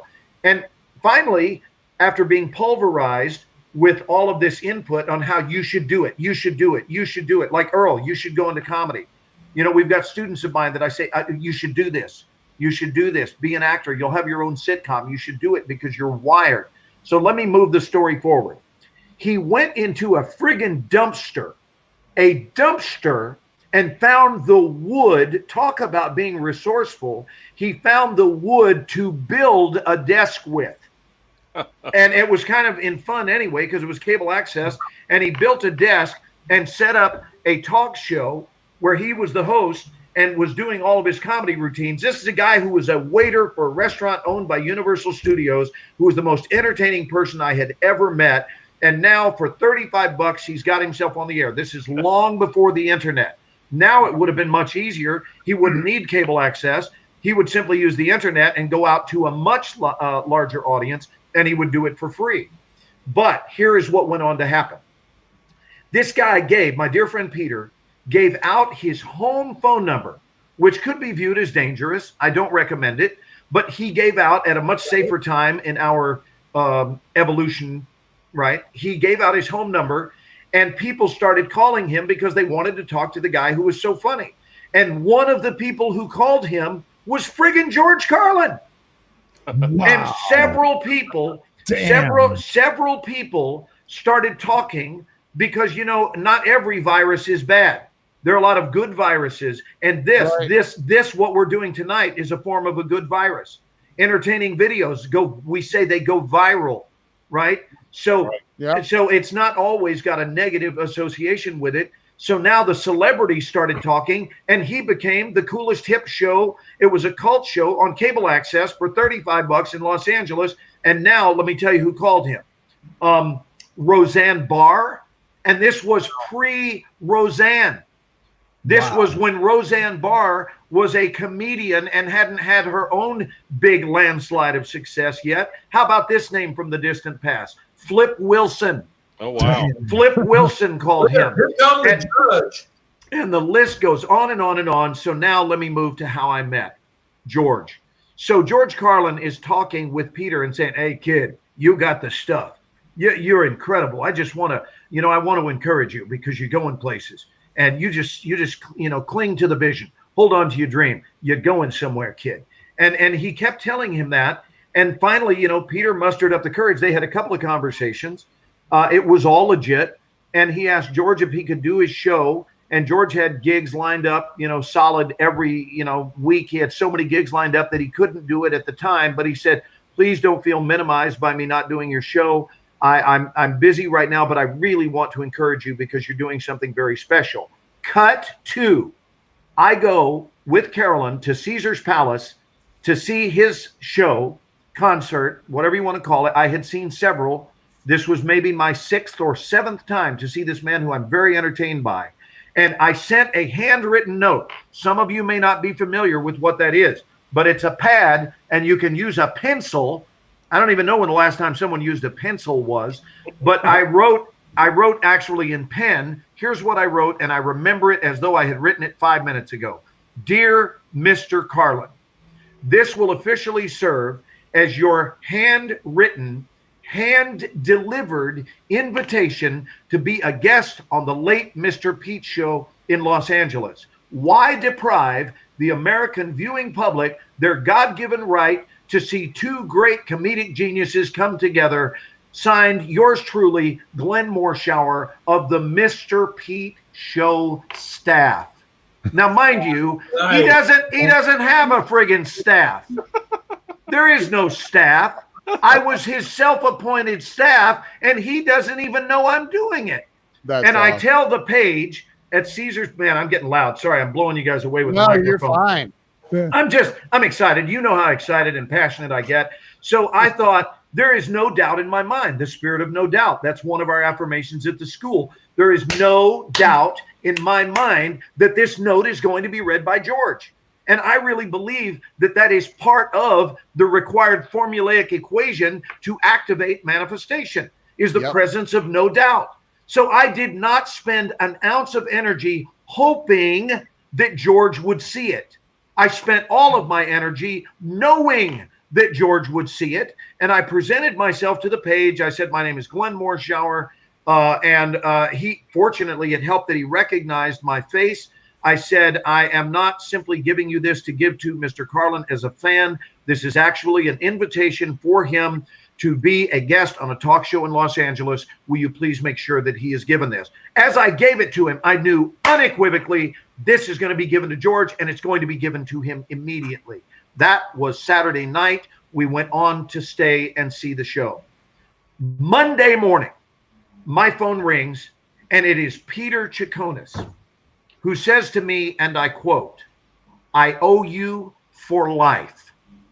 I said, "You owe me for life? Why do you owe me for life?" And I wasn't playing dumb. Frankly, I wasn't even thinking about why Pete might be calling me. And he says, "Here's why I owe you for life. And no, I have not forgotten about the coronavirus. As I tell you this story, I have not forgotten about the seriousness of that. This is simply a moment for a mental gear shift and intentionality to remember that not everything in this moment sucks. This is key. We've got to remember that we still have truckloads of wonderful that are going on in our midst. And when we forget that, my friends, will be the end of us. When we forget how many great things are going on, even in this shitstorm. Okay? So what happens is he tells me, and this is the end of the story, he says, "Glenn, I just got off the phone with George Carlin. Apparently, one of my staff went to Las Vegas this weekend, and because of it, he called me to say, Pete, if you're going to go to these lengths to get me to do your show, my friend, the answer is yes." Nice. And Wow. Pete didn't even see me do this. So this was something that I took upon myself to proactively engage George Carlin to see if I could be the liaison, the bridge, right? The tool that life would use to bring the two of them together. 2 days later, I am in the studio doing his $35 show with George Carlin as a guest. And I went down there early. I went down before we ever invited the studio audience in. By that time, Peter had acquired a studio audience, but it was still a $35 show. So for any of you who are whining and complaining about what it is you can't do, let this story be an inspiration to what it is you can do. Because we can do anything. We can do anything if we make up our minds. As long as you still have blood in your veins and you can function. I understand that those are requirements. But as long as you've got that going, then I encourage you to make a difference. Well, I got to meet George that day. He was everything I knew he would be and believed that he was. We became buddies that day, and I went on to get to know him better and better and better. Saw his HBO comedy special preparation date at the Comedy Store in Los Angeles, and I got a note from George sent to me. When I told the people that I was in the audience, George sent a note to me that said, "Glenn, please come backstage after the show. My guys will come out and fetch you." And I was asked to go backstage. Now, I knew that when I went backstage, this, by the way, is not a story that is designed to bolster, hey, aren't I cool? This is not me reaching up and patting myself on the back. This is me sharing a blessing. And one of my favorite moments of my life with you was the moment I was invited to go backstage with George. Well, I understood that I would be invited to a green room and that there would be an entourage. And I don't know if they're going to be 25, 30, maybe 50 people back there. Comedy Store is fairly small, so it can't get too crowded. This is not Las Vegas. I go back there, pinch me if I'm dreaming. I'm the only one there. Oh my I am the only person in the green room, and this is officially an orgasmically satisfying moment in my life. And I'm sitting here going, what is going on here? How can this even be true? Am I being punked? Was this like George already took off and someone is messing with me? And after I'm in the room maybe 30 seconds, George comes out with a towel around his hand and he goes, "Glenn, hey, baby." He goes, "Have a seat. I'll be with you. I'm just back here. I'm going to take a quick clean up and get dressed." Because, he's sweating. He's doing the show and he's winding down. He goes, "Let me get redressed and I'll come out and sit with you." So he comes out and he goes, "Hey, what'd you think of the act?" Because he was prepping his act for his HBO special out of Toronto. And this was his rehearsal ground before it went live on HBO. And I said, I loved it. And he goes, don't give me that bullshit. I still remember. He said, don't give me the bullshit. You loved it. I loved it. He said, I loved it. And he made that gesture, by the way. I want to show you. He went, don't give me this. I loved it. Right. He goes, he says, everybody, you can see Carlin saying that. Oh, he yeah. says, he goes, everybody tells me, I love you, Georgie. I love your routine. He goes, you're a performer. You do this for a living. I want to go over, if it's not too self-indulgent, my act with you, and beat for beat, I want you to tell me, what did you think about this joke in front of this one? What did you think about this used as a segue into this? What did you think about me opening with this line and closing with this line? And I thought, my God, I am being made a collaborator in this moment with George Carlin. I'm being invited to be George's collaborator because he values my opinion as an esteemed equal and professional. And I got to tell you, this is probably where I learned more about the importance of valuing other human beings than any other place in my life. People dig being valued. Yes. Yep. They dig it. And so George and I deepened our friendship, and I certainly was very saddened when he left the world because, and thankfully, courtesy of his material, he will live on immortally here on the earth, and generations who have been or who have arrived since his death will go on to enjoy him, much like I've enjoyed, and this is the end of the story, but much like I've enjoyed people like the Three Stooges and Curly, who is most people's favorite stooge. Larry was my favorite, but I loved Curly. You know, Curly died the year I was born, and he died before I was born. So think about the power of television and the internet. Curly had a huge impact on all of us, and yet Curly and I were never alive in the world at the same time. Right. So it's very powerful. We all have an opportunity to create a relationship with destiny. We all have this thing called our legacy. What is it we're doing in the world to leave a mark so that there is something left behind that shows evidence of us ever having been here in the first place? And we have an opportunity before us now, and this is not gloom and doom, this is not fatalistic, but we have an opportunity to think, to consider, maybe at the highest level for the first time in our lives, what difference am I even making here? Exactly. And what difference could I be making? And why am I not being more mindful of the dent, the precious dent that I can be leaving my mark in this unrepeatable, precious adventure called life? That to me is what this program is about. And we're bringing you medical facts. We're bringing you answering to your questions. But there you have it, my friends. That is my friendship with George Carlin. That's amazing. Wow. Thank you for sharing that, Glenn. You bet. Wow. He's one of my favorite. I didn't even call him a comedian. I call him a thought provoker. Yes. It's funny. You mentioned you mentioned George, because when I was thinking about my whole branding style and my whole talking style, which is just me, I was talking to people and like, well, describe who you are. And I'm like, because they see the visual thing and like, okay, what the fuck's up with this guy? And I'm like, well, I'm one part Tony Robbins, one part George Carlin, all mixed up at an AC/DC concert.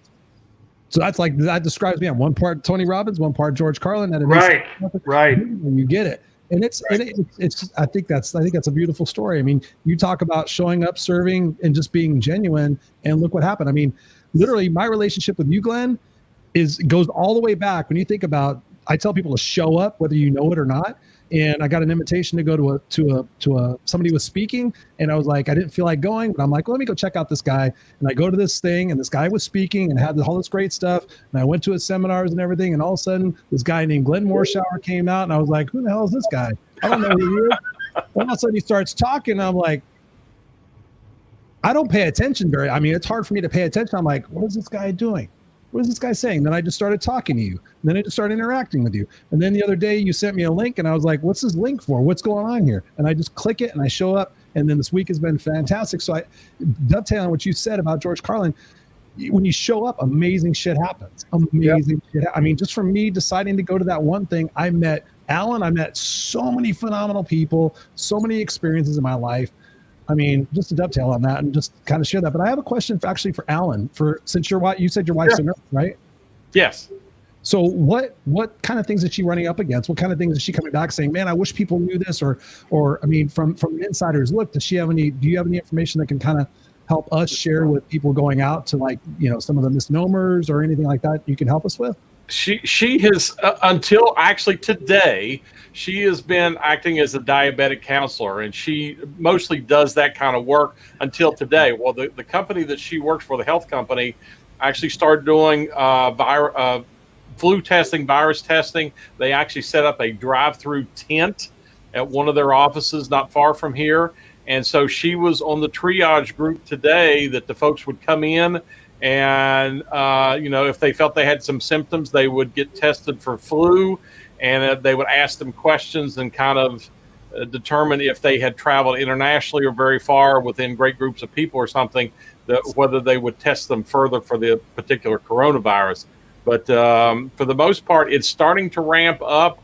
We're starting to see more and more of these drive-through tents, as I think was mentioned earlier by someone else.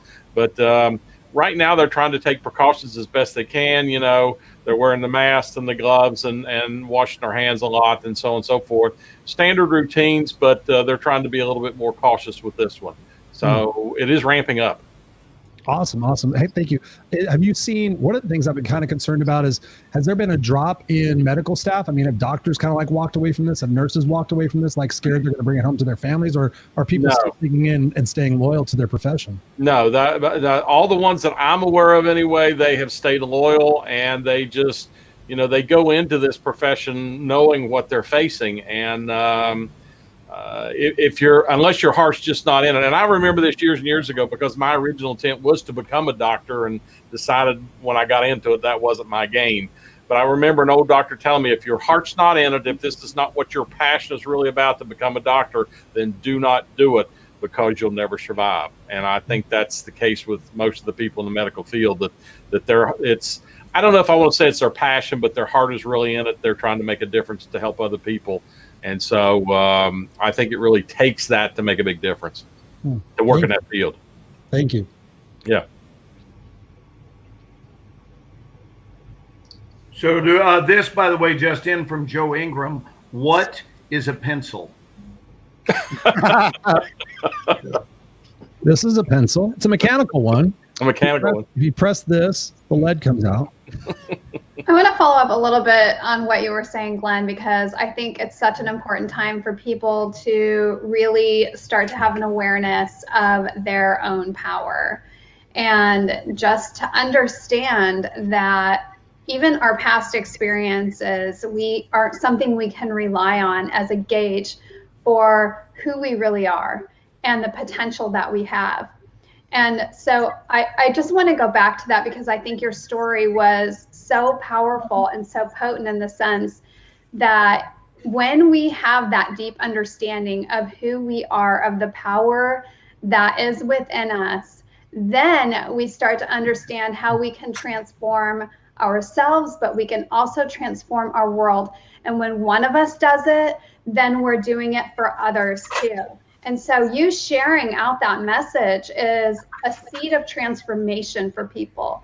It's a seed of hope, but it's also a seed of truth. And I absolutely love that message. And I love that people have been here to hear it tonight, because it's so important, I think, right now more than ever, for us to be planting those seeds for people so that they can then allow those, nurture those. You know, we were talking earlier about how can we do that? How can we, you know, get away for a few minutes? What can we do to help ourselves? You know, we can nurture these seeds within ourselves and just say to ourselves, I am powerful. I am powerful. And know that and believe it. And then the more that we do that, the more that we can really incorporate that into our being and embody what we say. You know, and it's not just words anymore.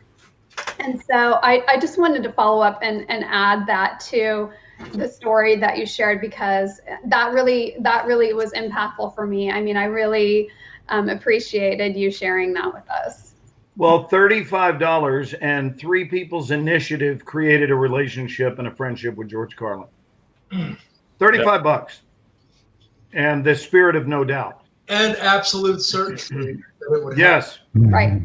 Because had you not had absolute certainty when you handed that invitation to the page, he wouldn't have read it as important. But instead, I can only imagine what that would have looked like. Too bad we don't have a video of that monologue. That must have been, one of your better performances. But it was coming from the heart. Glenn doesn't teach acting; he teaches being. That's his big thing. Thank you, bud. That's what we try to do is be. You don't act like a guy whose wife just had a medical issue. You are that person. You feel that collective energy that's out there in the universe anyway. And we have to get rid of that stuff when we're done as actors when it's a negative thing. But when it's a positive thing, that's something you can live in your life. And I know Glenn very well. He lives that in his life, and he teaches that to people. And he's teaching it to me. My sales, I have a day job too. I am an actor, but I'm a tech salesperson to support my acting habit, as I like to say. But it is starting to pay off. But, right now you need to, have another job. Like Glenn said, in LA, they all wait tables. My day job is technical sales, and I'm an entrepreneur. But since I've known Glenn, my sales have gotten better because I am absolutely certain. I come from a place of wanting to help a customer and listening to what their issues are, trying to solve them, coming up with a technical solution. I present that to them as something that will solve their solution for a given fee of money. But I'm absolutely certain about it when I do it. I mean it. And then I follow through with it after the sale. And because that happens over and over, you get referral sales, you get repeat business, and you manifest. And that's what you did is you manifested a great relationship. It probably made you a lot of money, and your friend Pete, but it wasn't really about that. It was about the connection. So it got you more than all that. Extremely, extremely satisfying. I'll promise you that. What a cool thing.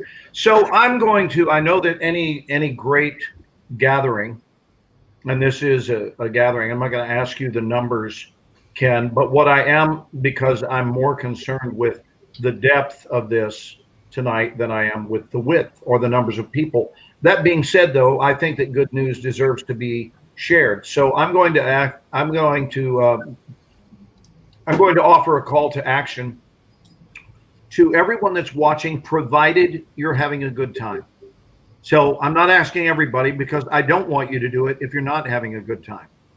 But if you are having a good time tonight and you have been uplifted by this panel, you've been uplifted by what even one person has added, whether it was medical information, whether it was a smile they brought to you, insight, a work tip, an entrepreneurial mindset tip, a life tip, a love tip, to remind us of our connectivity, whatever it's been that's spoken to your heart, would you please, all of you who have been moved, will you share this right now if you're having a good time and get other people aboard, not only for tonight, because I don't know how much longer Ken has in him.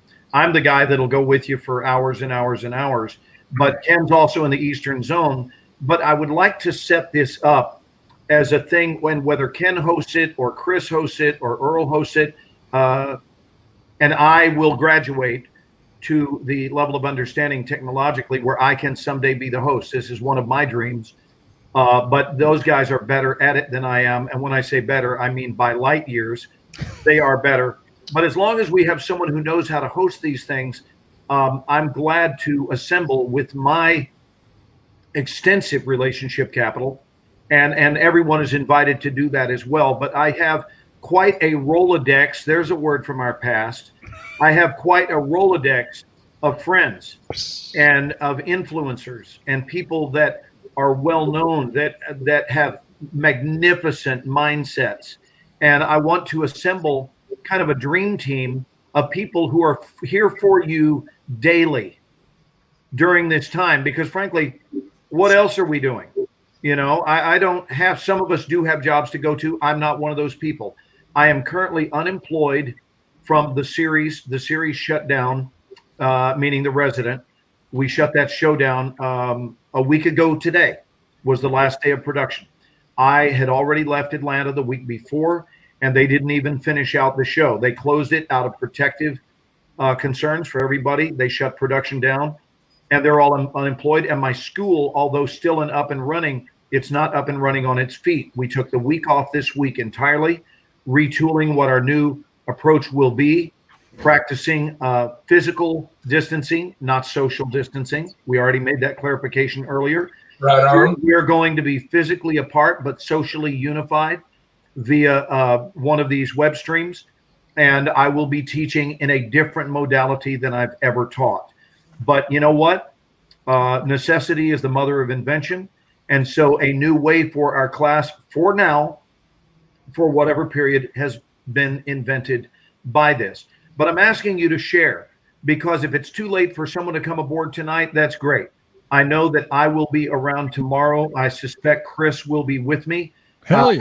I don't know whether Ken will or not, and I'm not asking around. I'm just saying in general, this is huge to me. It's important, and I am here for you. I am here for all of you, my dear brothers and sisters, whether we know each other or do not know each other. We now are going to know each other. And I want the word to be passed around so that each gathering becomes larger and larger. And let's make something uplifting go viral instead of something that is dangerous go viral. Amen. Let's build this into a viral situation and see if maybe we can find a way, by awakening enough souls, to create an energetic counterbalance, what I would call a counterbalance, so that the more we wake people the hell up, the more they are apt to follow policies that will bring this chapter to a quicker ending. I didn't say a quick ending, but a quicker ending than we would otherwise have. And we know that we will have no ending at all if we ignore it. So hopefully mindfulness plus an education and some laughs along the way can bolster our immune system, wake us up, get us to behave like adults instead of children trapped in adults' bodies. And then we do something about this predicament we're in. I believe we can solve this. I do believe we can solve it. But man, it takes across the board commitment. So I am here for the duration until I am back fully employed on the series and or I start going back to my school. I'm here. And I love you guys. With that being said, I really need to go. Okay. And so I'm so Chris, sorry. can we turn this over to Chris, where Chris, you can cue this up with he could start a new one. Okay, let's do that. And my apologies. I'm get it. It's almost 1 a.m. Alan's in West Virginia. He's same time zone as me. Yeah. All right. So calling all Californians. Yeah. Right. And hey, Pam's in Kansas. She can be on with you. Okay. I'm a 3 a.m. girl. I'm good. Hey guys, I want to end this up just as this will add is this is a cat video. You talked about something that's look at that baby. This is my buddy Patchy. He's not fazed by anything. He is awesome. So beautiful. He's Hell beautiful. yeah. No, yeah, go ahead, Chris. And then after you're done, let's let them know what they need to do to pick up this link. Because I have a feeling that there are people out there who maybe just came on, let's say 20 minutes ago, right? So they're just coming aboard. Then they may want to stay with us. Listen to this one. This says from Renee Rose. It says, great Friday night. First Friday of Sheltered Down. New ! Brilliant, you guys. Brilliant. So this must be having a similar effect on many people. So after your share, Chris and Alan wanted to say something. Let's tell them where they can pick up the next link, and we'll stay on a little longer with them. Well, that was going to be my situation. Is I've not used StreamYard. I mean, I just got it. So Ken, if you can tell me how to keep this conversation going. I can send it out to you guys. Pam can do it. Who's friends with Pam? Chris, I know you are. Glenn and Earl, I'd have to friend you, or vice versa. Okay. Well, you can give Ken. Can you give my info to Pam? Yep, done. Pam, I sent you a friend request. And can you do you have my email? I'm not going to give it out obviously online right now, but Ken, do you have my email? I do not. It's in the comments over here somewhere. I'll do you want to text it to me? I can put it in the private chat if you want. You know, I'm gonna text it to you right now, and Yep. if you will have Pam send me the link via my email, it will Yep. keep me from experiencing one of these frustrating situations where I can't come aboard. Yep, you got it. Okay. I'll have her And do it. Alan, what were you going to say, or it was about your cat? My cat happened to come in. I just want to say, well, we got to add a cat video to this. So, Hey, I appreciate all of you. Side to me, I had to compete with my puppy. Your puppy's beautiful. Hey, thank you guys. I appreciate all of you, and thank you to everyone who's watched and shared it out. You guys have been amazing, and gals, Pam. Thank you. Thank you, And Ken. Pam, look at you stepping up, saying, "I'll host the next show." That's awesome. She knows StreamYard, so I do. Pam's a client and good friend of mine, so she's had the training. I've had the training. Exactly. Yes. So I just sent you the all email. thanks to Ken. Okay, I got it. You see it? Yep. And I don't know if it's case sensitive with the uppercase first letter or not. It won't be. Okay, well, just make sure that she gets that, and I will await the link. So, are we signing off for like a little 5? Let's call it a 5-minute. I don't want to go 15 or 20, only because I think if we do that, we may create too wide a gap where people don't come right aboard. Yeah. So 5 minutes will give everyone a chance to pee. Yeah. 5 minutes we can pee. You can grab a sandwich. You can do whatever, and let's light up the boards with people chiming in so that we can answer your questions. And Ken, thank you for hosting tonight. Thank you all. Yes, thank you guys. Thanks, Ken. 5 minutes great event. Thank you guys. Bye, Ken. Okay, we'll post the link on what? Facebook? What are we going to do? I will email yours, but everyone else will get theirs via Facebook. Okay. All So right. I'll post it on mine too. So anybody who's following me in here, I'll post it on mine too. So if we all post it, then we can pick back up. Anyone watching still? Susan said, "How do I find Pam so I can watch?" You can follow Pam. You can follow Christopher Roush, Glenn Morshower. You'll be able to see it everywhere here in just a little bit. Okay. Again, Ken, thank you so much, and I'm sure we'll see each other tomorrow. Thank you. Go Pam. All right, let's go. Thanks, guys.